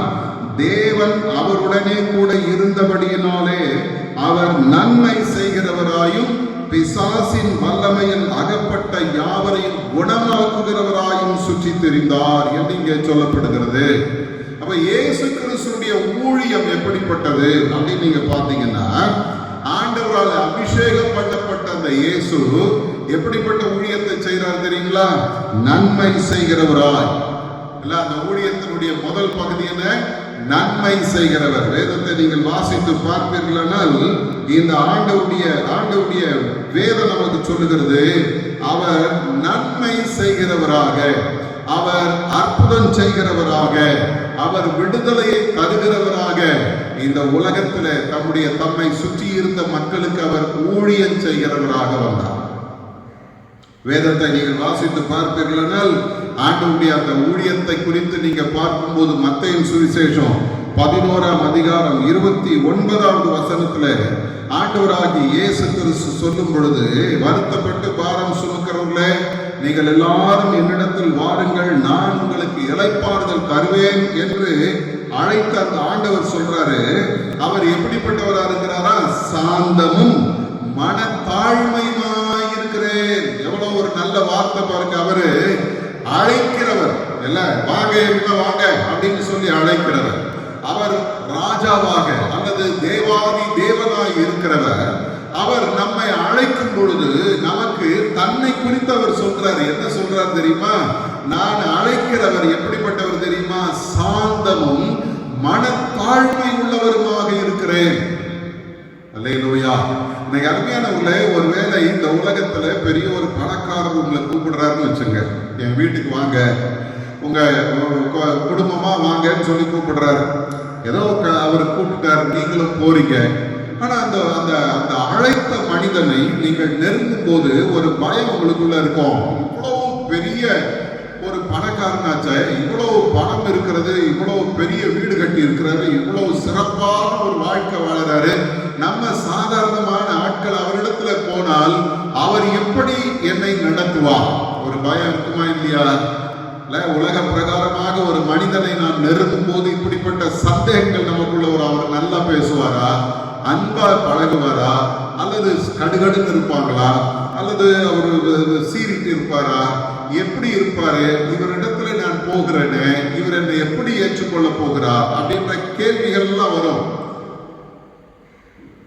அப்படி கேள்விகள் வருகிறது. எப்போ வருத்தப்பட்டு பாரம் சுமக்கிறவர்களே, நீங்கள் எல்லாரும் என்னிடத்துல வாருங்கள், நான் உங்களுக்கு இளைப்பாறுதல் தருவேன் என்று சொல்லும் பொழுது அவர் திரும்பவும் அதே அந்த கூட்ட ஜனங்களை பார்த்து சொல்றாரு, பயப்படாதீங்க, என்கிட்ட வர்றதுக்கு நீங்க பயப்படாதீங்க. காரணம் என்ன? நான் சாந்தமும் மனத்தாழ்மையுமாய் இருக்கிறேன். நான் ரொம்ப சாந்தமான ஆளையா, நீ பயப்படாத. ராஜாவாய் தேவாதி தேவனாயவர் இருக்கிறாரு, அவர்கிட்ட நான் போகிறது எப்படி அப்படி யோசிக்காத.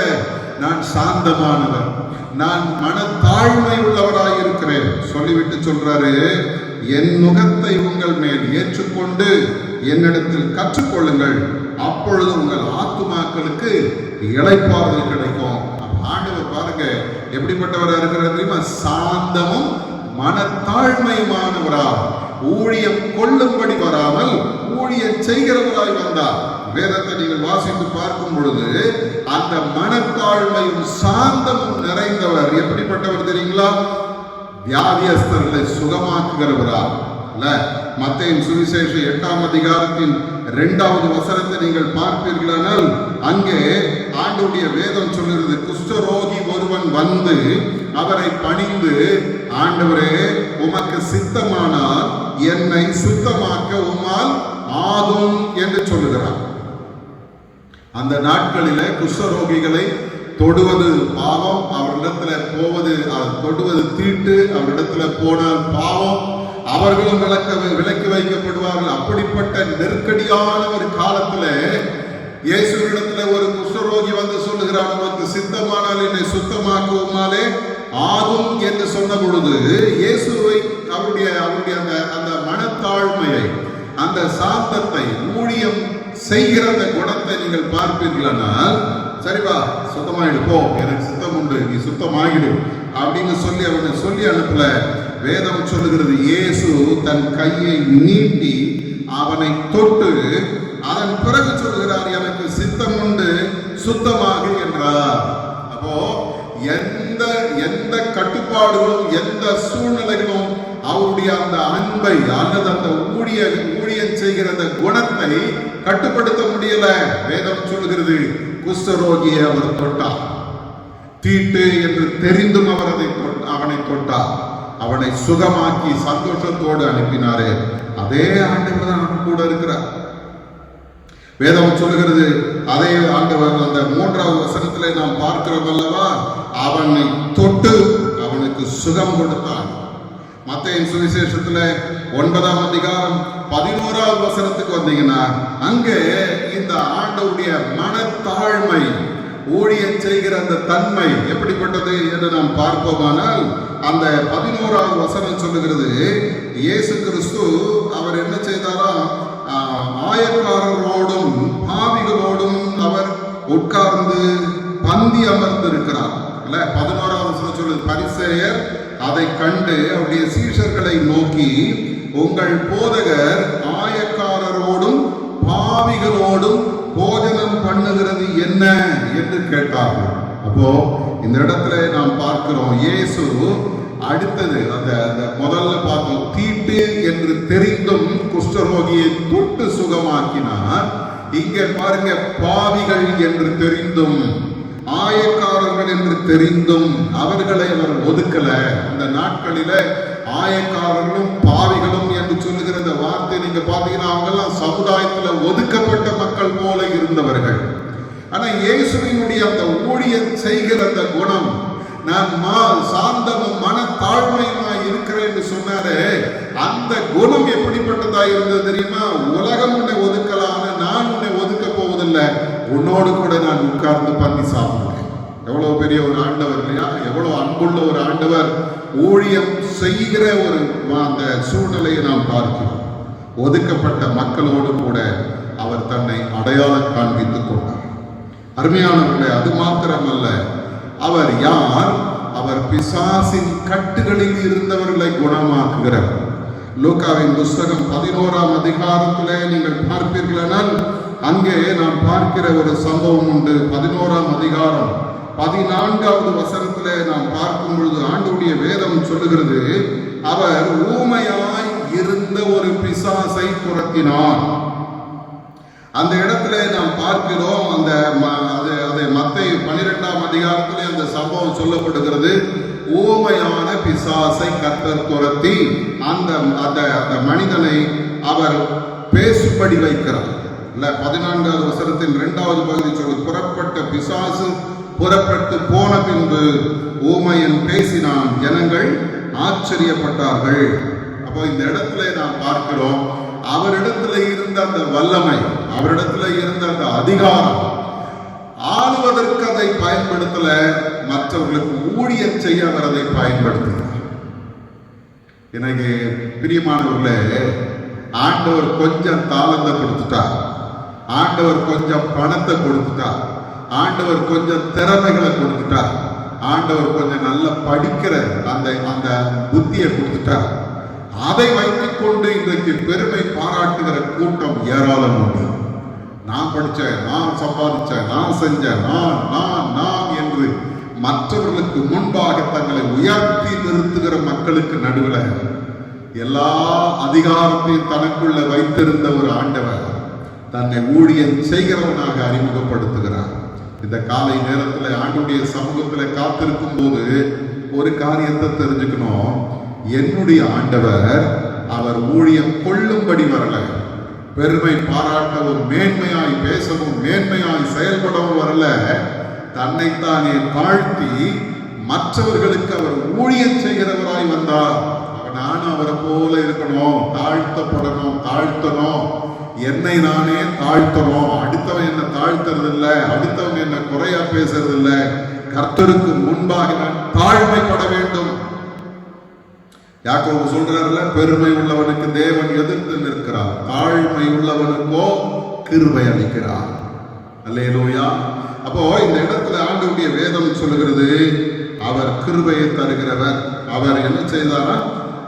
ஊழியம் செய்யும்படி வந்தார். மூன்றாவது ஒரு வார்த்தை வேதம் நமக்கு சொல்லுகிறது. அந்த வார்த்தை என்ன தெரியுங்களா?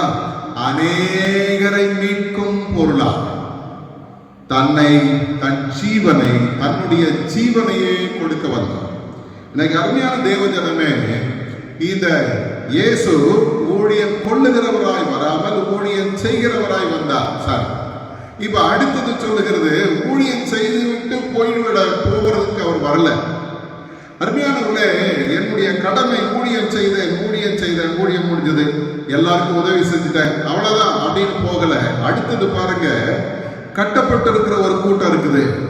பாவத்தினாலே, பிசாசினாலே, சட்டதிட்டங்களினாலே, சட்டதிட்டங்கள் அந்த நாட்கள்ல இந்த பிரமாணங்கள், நியாய பிரமாணம், கட்டளைகள், கற்பனைகள் என்று மனிதனை அடிமைப்படுத்தி வைத்திருந்தது.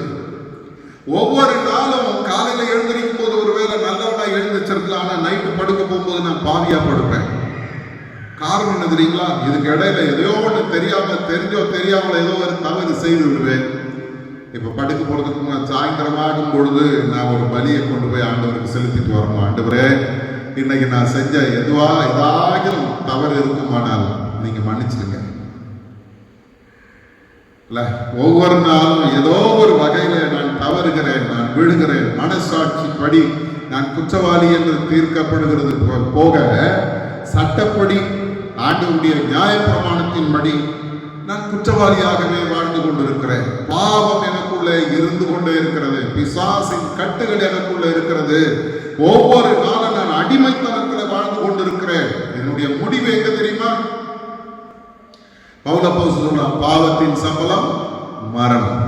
அப்போ என்னுடைய வாழ்க்கை, நான் வாழ்கிற இந்த உலக வாழ்க்கையின் முடிவு என்ன அப்படின்னா மரணம். நித்திய மரணத்துக்குள்ளே நான் போகிறேன். நான் விரும்பினாலும் விரும்பலனாலும் என்னுடைய வாழ்க்கை எங்க போய் நிற்க போகிறது? நித்திய மரணத்துக்கு போய் நிற்க போகிறது. ஆனால் அந்த அடிமைத்தனத்தின் வாழ்க்கையிலிருந்து என்னை மீட்கும்படியாக அநேகரை மீட்கும்படியாக, என்னை மாத்திரமல்ல எல்லாரையும் மீட்கும்படியாக இயேசு கிறிஸ்து தன்னுடைய ஜீவனையே கொடுக்கும்படி இந்த உலகத்தில் வந்தார். கிறிஸ்துமஸ் காலங்கள் உங்களுக்கு எனக்கு சொல்லுகிற ஒரு பெரிய விடுதலையின் செய்தி என்ன தெரியுமா? அடிமைத்தன வாழ்க்கை வாழ்கிற உன்னை கர்த்தர் விடுதலையாக்கும்படி வந்தார். பாவத்தின் அடிமைத்தனத்தில், பிசாசின் அடிமைத்தனத்தில், கட்டளைகளினாலும் பிரமாணங்களினாலும் அடிமைப்பட்டு கிடந்த உன்னுடைய வாழ்க்கை, என்னுடைய வாழ்க்கையை மீட்கும்படியாக இயேசு இந்த உலகத்தில் வந்தார். கிரையை கொடுத்தாரையா? மீட்கும் பொருள். ஒரு கடைக்கு போகிறோம், ஒரு பொருள் அங்க இருக்கிறது, அதை வாங்க போகிறோம், கேட்டா கொடுத்துட மாட்டாங்க. இல்லை நீங்களும் நான் போய் நமக்கு விரும்பினதை எடுத்துட்டு வர முடியாது. அதுக்கு ஒரு கிரையம் இருக்கும். ஒரு 50 ரூபா, இல்லை 100 ரூபா, இல்லை 1000 ரூபா, இல்லை 10,000 ரூபா, 1,00,000 ரூபா. அந்த கிரயத்தை நம்ம அங்க செலுத்தினாதான் நம்ம அதை வாங்க முடியும். அதே போலதான் நம்முடைய அடிமைத்தனத்திற்கு ஒரு கிரயம் அங்கே செலுத்தப்பட்டு கொண்டிருந்தது. ஒவ்வொரு நாள் பலி, வெள்ளாட்டுக்கடா, இளங்காலை இவைகளுடைய ரத்தம் செலுத்தப்பட்டு நான் பரிசுத்தமாக்கப்பட்டேன், மீட்டெடுக்கப்பட்டேன். ஆனா இந்த மீட்பு நிரந்தரமானதாக இல்லை. அந்த மீட்பு டெய்லி நடந்துகிட்டே இருக்கணும். அல்லது நான் தவறு செய்யும் போதெல்லாம் நடக்கணும். ஒரு ஆடு அடிக்கப்படணும், இல்ல ஒரு மாடு அடிக்கப்படணும், இல்ல ஒரு புறா அடிக்கப்படணும், ஏதோ ஒன்று அடிக்கப்படணும், ரத்தம் சிந்தப்படணும் எனக்காக, நான் மீட்பை பெறும்படியாக. அப்படி ஒரு வேளை எனக்கு பதிலாக இன்னொரு பொருள் செலுத்தப்படாமல் போகுமானால் என்னுடைய முடிவு என்ன தெரியுமா? மரணம். அப்போ என்னுடைய வாழ்க்கையில மரணத்தை நான் நேருக்கு நேர் பார்த்துட்டே இருக்கிறேன். எனக்கு பதிலாக ஏதோ ஒரு மீட்கும் பொருள் அங்க வந்து நிற்கிறது. ஆகவே நான் தப்பித்துக் கொள்கிறேன்.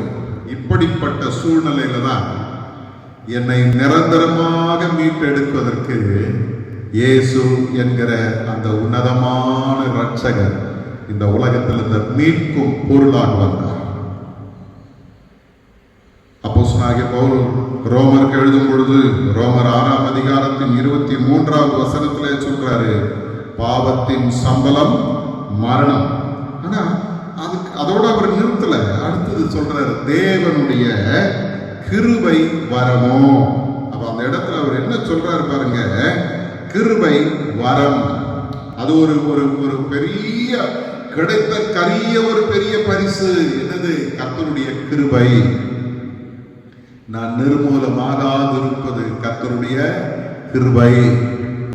அப்ப அந்த கிருபை என்கிற அந்த பெரிய பரிசு எனக்கு வருகிறது. நான் அழிந்து போகாதபடிக்கு தேவனுடைய கிருபையின் வரம் எப்படி வெளிப்படுகிறது? கிறிஸ்துவினால் உண்டாகும் நித்திய ஜீவன். அவ என்னுடைய வாழ்க்கையில் இந்த அடிமைத்தனம் மாறணும்னா நான் எங்கேயும் ஓட வேண்டிய அவசியம் இல்லை. இந்த அடிமைத்தனம் அல்லது என்னுடைய வாழ்க்கையில இருக்கிற இந்த பாவம், பிசாசு, இந்த சட்டதிட்டங்கள், இவைகள் எல்லாம் என்ன கட்டி வைத்திருக்கு பாருங்க. இந்த கட்டிலிருந்து விடுதலை வேணும் அப்படின்னா எனக்காக ஆண்டவர் கிருபையாக தம்முடைய குமாரனை அனுப்புகிறார். எதற்காக அனுப்புகிறார்? என்னுடைய பாவத்துக்காக, என்னுடைய அக்கிரமங்களுக்காக, என்னுடைய சாபங்களை மாற்றும்படியாக நம்முடைய ஒரே பேரான குமாரனை இயேசு என்னை மீட்கும் பொருளாக அவர் கொடுக்கிறார். 1 கொரிந்தியரின் புஸ்தகத்திலே நாம் பார்க்கும் பொழுது 5ஆம் அதிகாரம் 7வது வசனத்தில் வேதம் சொல்கிறது, நம்முடைய பஸ்காவாகிய கிறிஸ்து நமக்காக பலியிடப்பட்டிருக்கிறாரே. எவ்வளவு ஒரு ஆழமான வார்த்தை சொல்றாரு. பஸ்காவாகிய கிறிஸ்து. இது அந்த சம்பவம் நம்ம எல்லாருக்கும் தெரியும். இஸ்ரவேல் ஜனங்கள் எகிப்தில் அடிமைப்பட்டு கிடக்கிறாங்க. கடைசி நாள் அங்கிருந்து அவங்க புறப்படுகிற அந்த நாள்ல பஸ்கா கொண்டாடுறாங்க. ஆட்டுக்குட்டியை அடித்து அதனுடைய ரத்தத்தை வீட்டு நிலைகளில் எல்லாம் தெளித்து அதை பூசி இந்த ஆட்டுக்குட்டியை அந்த ரத்தத்தை அந்த மாம்சத்தை புசிக்கிறாங்க. அந்த இரவில எல்லாம் நடக்குது. இப்ப பாருங்க, சங்கார தூதன் இறங்கி எகிப்தை அவன் அதம் பண்ணி கொண்டிருக்கும் போது ஒரு கூட்ட ஜனம் இந்த பஸ்கா ஆட்டுக்குட்டியின் ரத்தத்தை தன்னுடைய வீட்டு நிலைகளிலே பூசினார்களே, அந்த ஜனங்க சமாதானமா உட்கார்ந்துக்கிட்டு சாப்பிட்டு இருக்காங்க. அவங்க தீவிரமாய் சாப்பிட்டார்கள் என்று வேதம் சொல்லுது. ஏன்னா இன்னும் கொஞ்ச நேரத்துல கிளம்பி போறோம், சீக்கிரம் சீக்கிரம் சீக்கிரம் சாப்பிடுறாங்க. அந்த இடத்துல அவர்களுக்கு இருந்த அந்த சமாதானத்துக்கு காரணம் தெரியுங்களா?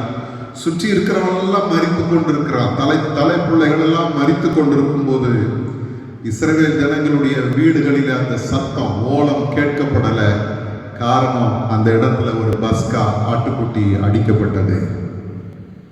இன்னைக்கு நம்ம வாழ்க்கையில அந்த ஓலம், மரண ஓலம் கேட்கப்படாமல் இருப்பதற்காக, நான் அழிந்து போகாமல் இருப்பதற்காக, எனக்காக பஸ்கா ஆட்டுக்குட்டியாக இயேசு அடிக்கப்படும்படி இந்த உலகத்தில் வந்தார். 1 யோவானின் புத்தகம் 2ஆம் அதிகாரம் 2ஆவது வசனத்துல சொல்லுகிறது, நம்முடைய பாவங்களை நிவர்த்தி செய்கிற கிருபாதார பலி அவரே. நம்முடைய பாவங்களை மாத்திரமல்ல, எல்லாருடைய பாவங்களை நிவர்த்தி செய்கிற கிருபாதார பலி. இந்த நேரத்தில் ஆண்டவருடைய சமூகத்தில் வந்திருக்கிற தேவ ஜனமே, இயேசு நமக்கு தம்முடைய கிருபையை தரும்படி வந்திருக்கிறார். கிருபையாய் நம்மை மீட்டெடுக்கும்படி வந்திருக்கிறார். பாவம், பிசாசும் இந்த சட்ட திட்டங்களும் பிரமாணங்களும் என்னை அடிமைப்படுத்தி வைத்திருந்த காலத்திலிருந்து என்னை மீட்டெடுப்பதற்காக எனக்காக இயேசு கிருபையாக இந்த உலகத்தில் வந்தார். அப்ப எனக்கு ஒரு மீட்பு ரெடியா இருக்குது.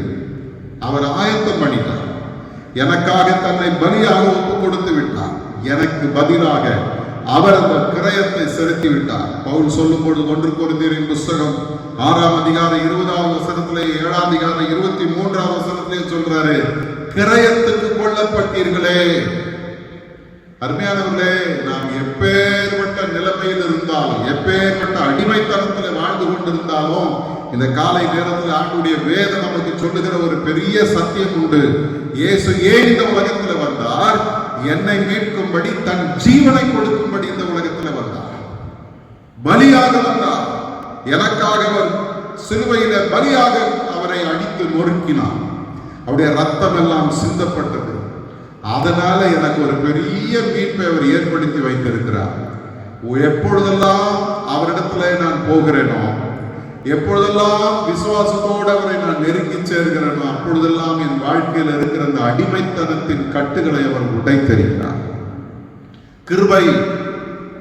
இந்த காலை நேரத்தில் நீங்களும் நானும் என்னை தேடி வந்த அந்த இயேசு எனக்கு வைத்திருக்கிற அந்த கிருபை நான் சுதந்திரித்துக் கொள்ளப் போகிறேன் என்கிற அந்த வாஞ்சையோட இடத்துல வருவோமானால், இயேசு வந்ததனுடைய நோக்கம் நம்முடைய வாழ்க்கையில் நிறைய வேதம் சொல்லுகிறது.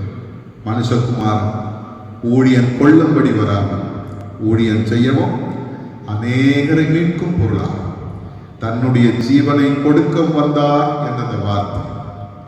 அவர் ஜீவனை கொடுத்துட்டார், பலி செலுத்தி முடிச்சிட்டாரு. அந்த பலியினால் ஏற்பட்ட அந்த மீட்பை சுதந்திரிக்க வேண்டியது நம்முடைய கடமை. இந்த கிறிஸ்துமஸ் காலங்களில் இன்னும் ஒரு விசை ஆண்டவருடைய சமூகத்தை நெருங்குவோம். ஆண்டவரே, நீர் எனக்கு ஏற்படுத்தி வைத்திருக்கிற அந்த மீட்பை சுதந்திரித்துக் கொள்ள எனக்கு கிருபை செய்ய. கிருபையாக நீர் தந்த அந்த நித்திய ஜீவனை நான் இழந்து போகக்கூடாது சுவாமி. அந்த நித்திய ஜீவனுக்கு பங்காளியாய் மாற எனக்கு உதவி செய்யும். எல்லாரும் அப்படியே கண்களை மூடுவோம், கர்த்தரை நோக்கி பார்ப்போம். இந்த காலை நேரத்தில் அவர் மேன்மை பாராட்டும்படி இந்த உலகத்தில் வரல, அவர் ஊழியம் கொள்ளும்படி இந்த உலகத்தில் வரல.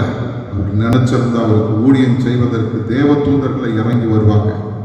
அப்படிப்பட்ட ஒரு பெரிய வல்லமை உள்ள ஒரு ஆண்டவர் தான் அவர். ஆனால் அவர் ஊழியம் கொள்ளும்படி அவர் வரவே இல்லை. அவர் சொல்றாரு, உலக பிரகாரமான மனிதர்கள், பரிசேயர்களும் சதுசேயர்களும் தங்களுக்கு முதன்மையான இடங்களையும் முதன்மையான ஆசனங்களையும் தேடிக்கொண்டிருக்கிறாங்க, வந்தனங்களை தேடுறாங்க. எல்லாரும் ரபி ரபி என்று அழைக்க வேண்டும் என்று அவர்கள் விரும்புகிறார்கள் சொல்றாரு. அப்போ மனிதன், சாதாரண மனிதனுக்கே அந்த எண்ணம் இருக்கும்போது என் ஆண்டவர் எவ்வளவோ மேன்மை பாராட்டி இருக்கலாம். ஆனா அவர் சொல்றாரு, நான் ஊழியம் கொள்ள வரல, ஊழியம் செய்ய வந்தேன். அப்படியே அதை வெளிப்படுத்தினது தான் குஷ்டரோகியை இயேசு தொடுகிறார். பிசாசு பிடித்த மனிதனை இயேசு சுகமாக்குகிறார். ஆயக்காரர்கள் பாவிகள் என்று சொல்லி உலகம் ஒதுக்கின மனிதர்களோடு கூட அவர் உட்கார்ந்து பந்தி அமர்ந்தார். எங்கேயும் இயேசு யாருக்கும் மேலாக தன்னை உயர்த்தவே இல்லை. நான் பெரியாளன்னு சொல்லி அவர் எங்கேயுமே சொல்லலை. அவர் எதற்காக இந்த உலகத்துல வந்தாரோ அந்த ஊழியத்தை அவர் செய்து முடித்தார். எல்லாவற்றுக்கும் மேலாக அநேகரை மீட்கும் பொருளாக, அநேகரை மீட்பதற்கு அவர் கிரயம் கொடுக்கும்படி தன்னுடைய ஜீவனையை அங்க கிரயமாக கொடுத்து முடித்தார். பாவத்தின் சம்பளம் மரணம். ஆனால் தேவனுடைய கிருபை வரமோ நம்முடைய கர்த்தராகி இயேசு கிறிஸ்துவினால் உண்டாகும் நித்திய ஜீவன். அவர் உங்களுக்கு எனக்கும் மீட்பை வைத்திருக்கிறார், ரட்சிப்பை வைத்திருக்கிறார், நித்திய ஜீவனை வைத்திருக்கிறார். நாம் மரணத்துக்கு உரியவர்கள் அல்ல, நாம் நித்திய ஜீவனை சுதந்திரித்துக் கொள்கிறவர்கள். அப்படிப்பட்ட நாம் அவரிடத்துல நெருங்கி வந்து, ஆண்டவரே உம்மை போல என்னை மாற்றுங்க, நீர் ஏற்படுத்தின அந்த மீட்பை ரட்சிப்பை நான் சுதந்திரித்துக் கொள்ள எனக்கு உதவி செய்யும். எல்லாரும் மனம் திறந்து தேவனிடத்துல வாங்க. கல்வாரி சிலுவையை நோக்கி பாருங்க. அந்த கிருபை அங்க வெளிப்படுகிறது. தேவனுடைய கிருபை வர அந்த கல்வாரி சிலுவையில் வெளிப்படுகிறது. நான் அடிமையாய் வாழ்ந்தது போதும், ஒவ்வொரு நாளும் நான் குற்றவாளியாய் வாழ்ந்தது போதும், ஒவ்வொரு நாளும் என் பாவத்துக்காக நான் பலி செலுத்தினது போதும். எனக்காக தன்னையே பலியாக ஒப்பு கொடுக்க வந்த இயேசு நம்மை பார்த்து சொல்லுகிறார், மகனே மகளே, உனக்காக எல்லாவற்றையும் நான் செலுத்திட்டேன். இனி கரையில் செலுத்த வேண்டிய அவசியம் இல்லை. அதை நீ சுதந்திரித்துக் கொள்ள வேண்டும். அதை நீ சுதந்திரித்துக் கொள்ளுவதற்காக என்னிடத்துல வா. ஆண்டவர் நம்மை அழைக்கிறார். அவரிடத்துல போவோமா? இயேசுவே, என்னுடைய அடிமைத்தனம் மாறட்டோம்ப்பா, என்னுடைய மரணத்தின் பிடிகளிலிருந்து என்னை விடுதலையாக்க ஆண்டவரே, நித்திய ஜீவனுக்கு பங்காளியால் மாற்றும், உம்முடைய அன்புக்கு நான் பாத்திரவானாய் மாறட்டும். எல்லாரும் ஆண்டவருக்கு நம்மை அர்ப்பணிப்போம். பரிசுத்த பிள்ளைகள், நல்ல ஆண்டவரே, இந்த அருமையான இந்த நேரத்துக்காக உமக்கு ஸ்தோத்திரம். இந்த நாளில நீர் எங்களுக்கு தந்த இந்த ஜீவனுள்ள வார்த்தைக்காக நாங்கள் உங்களை நன்றியோடு துதிக்கிறோம்ப்பா. எங்களுக்காக இந்த உலகத்தில் வந்தவரே, இந்த நாளிலும் நீர் வந்ததனுடைய நோக்கத்தை நாங்கள் தியானிக்க எங்களுக்கு நீர் கிருபை பாராட்டினீர். மனுஷகுமார் ஊழியம் கொள்ளும்படி வராமல் ஊழியம் செய்யவும் தன்னுடைய ஜீவனை கொடுக்கவும் வந்தார் என்ற வார்த்தையின்படியே எங்கள் எல்லாரையும் மீட்கும்படியாக தன்னுடைய ஜீவனையே கொடுக்க நீர் வந்தீரே, அதற்காக துதிக்கிறோம். நீர் ஏற்படுத்தி வைத்த அந்த மீட்புக்காக, அந்த ரட்சிப்புக்காக, அந்த நித்திய ஜீவனுக்காக நாங்கள் உம்மை துதிக்கிறோம். நாங்கள் தொடர்ந்து எங்களுக்கு நீர் ஏற்படுத்தி வைத்த, கிருபையாக எங்களுக்கு ஏற்படுத்தி வைத்த அந்த ரட்சிப்பை, அந்த நித்திய ஜீவனை, அந்த மீட்பை நாங்கள் சுதந்திரித்து அதை எங்களுடைய வாழ்க்கையில மேன்மையாய் பற்றி கொண்டு வாழ எங்கள் ஒவ்வொருவருக்கும் கிருபை செய்ய சுவாமி. கடமைக்காக கிறிஸ்துவ வாழ்க்கை வாழக்கூடாதப்பா. உண்மையான கிறிஸ்துவ வாழ்க்கை வாழணும். உண்மையாய் விடுதலையாக்கப்பட்ட கிறிஸ்துவ வாழ்க்கை வாழ எங்களுக்கு கிருபை செய்யும். உம்முடைய அன்புக்கு நாங்கள் பாத்திரவான்களாக இருக்கட்டும். நீர் எங்களுக்காக செய்த அந்த தியாகத்திற்கு நாங்கள் பலனுள்ளவர்களாய் வாழ கிருபை செய்யும். தொடர்ந்து வருகிற நாட்களில் உமக்கு சாட்சியாய் நாங்கள் நிற்கட்டும் சுவாமி. நீர் எங்களை பலப்படுத்தும். இப்பொழுதும் இந்த வாரத்தில் தன்னுடைய பிறந்த நாள் மற்றும் திருமண நாளை கொண்டாட போகிற மக்களை நாங்கள் நினைக்கிறோம். எல்லாரையும் ஆண்டவர் ஆசீர்வதியும். ஒவ்வொருவருக்கும் தேவையான எல்லா நன்மைகளையும், ஆசீர்வாதங்களையும், நிறைவாக தந்து நீர் வழி நடத்தும்படியாய் ஜெபிக்கிறோம். நம்முடைய மக்களுடைய எல்லா வாஞ்சை விருப்பங்களை நிறைவேற்றும். இந்த வாரத்தை நீர் எங்களுக்கு ஆசீர்வதித்தார். இந்த வாரத்தில் நாங்கள் கையிட்டு செய்ய போகிற ஒவ்வொரு காரியத்திலும் தொழில்கள், வியாபாரங்கள், முயற்சிகள், பிரயாசங்கள் எல்லாவற்றையும் நீர் ஆசீர்வதிப்பீரார். எல்லாவற்றிலும் உடைய நன்மைகளையும் அற்புதங்களை நாங்கள் காண பெறுவச்சு. இந்த வாரத்தில் நாங்கள் மேற்கொள்ள இருக்கிற பயணங்களிலே உம்முடைய பாதுகாப்பு எங்களோடு கூட இருக்கட்டும். எந்த தீங்கோ, விபத்தோ, ஆபத்தோ, நாசங்களோ, மோசங்களோ எங்களை அணுகாதபடி உம்முடைய செட்டைகளின் மறைவிலே நீர் மறைத்துக் கொள்ளும். இந்த வாரம் முழுவதும் உம்முடைய நன்மைகளை நாங்கள் காணவும், திரும்ப நாங்கள் ஒருவரை ஒருவர் காணும் பொழுது மெய்யாகவே கர்த்தர் நமக்கு பெரிய காரியங்களை செய்தார் என்று உம்மை உயர்த்தவும் கிருபை செய்கிறார். உம்முடைய திரு சமூகத்தில் எங்களை தாழ்த்துகிறோம், அர்ப்பணிக்கிறோம். நீர் மகிமைப்படுகிறார். இயேசுவின் மூலம் ஜெபிக்கிறோம் எங்கள் நல்ல பிதாவே, ஆமென்.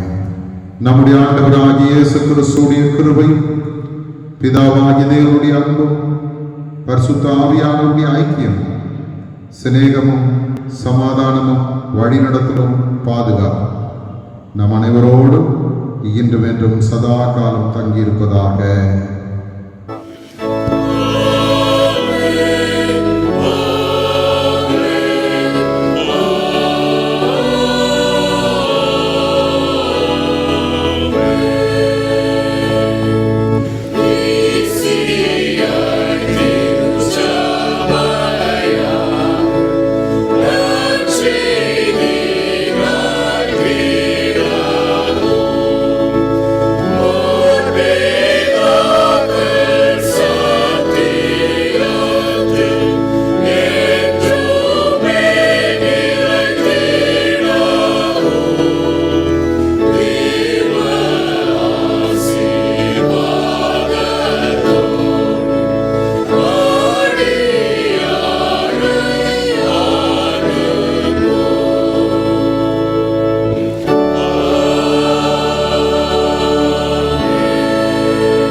என் ஆத்துமாவே கர்த்தரை ஸ்தோத்திரி, முழு உள்ளமே பரிசுத்த நாமத்தை ஸ்தோத்திரி.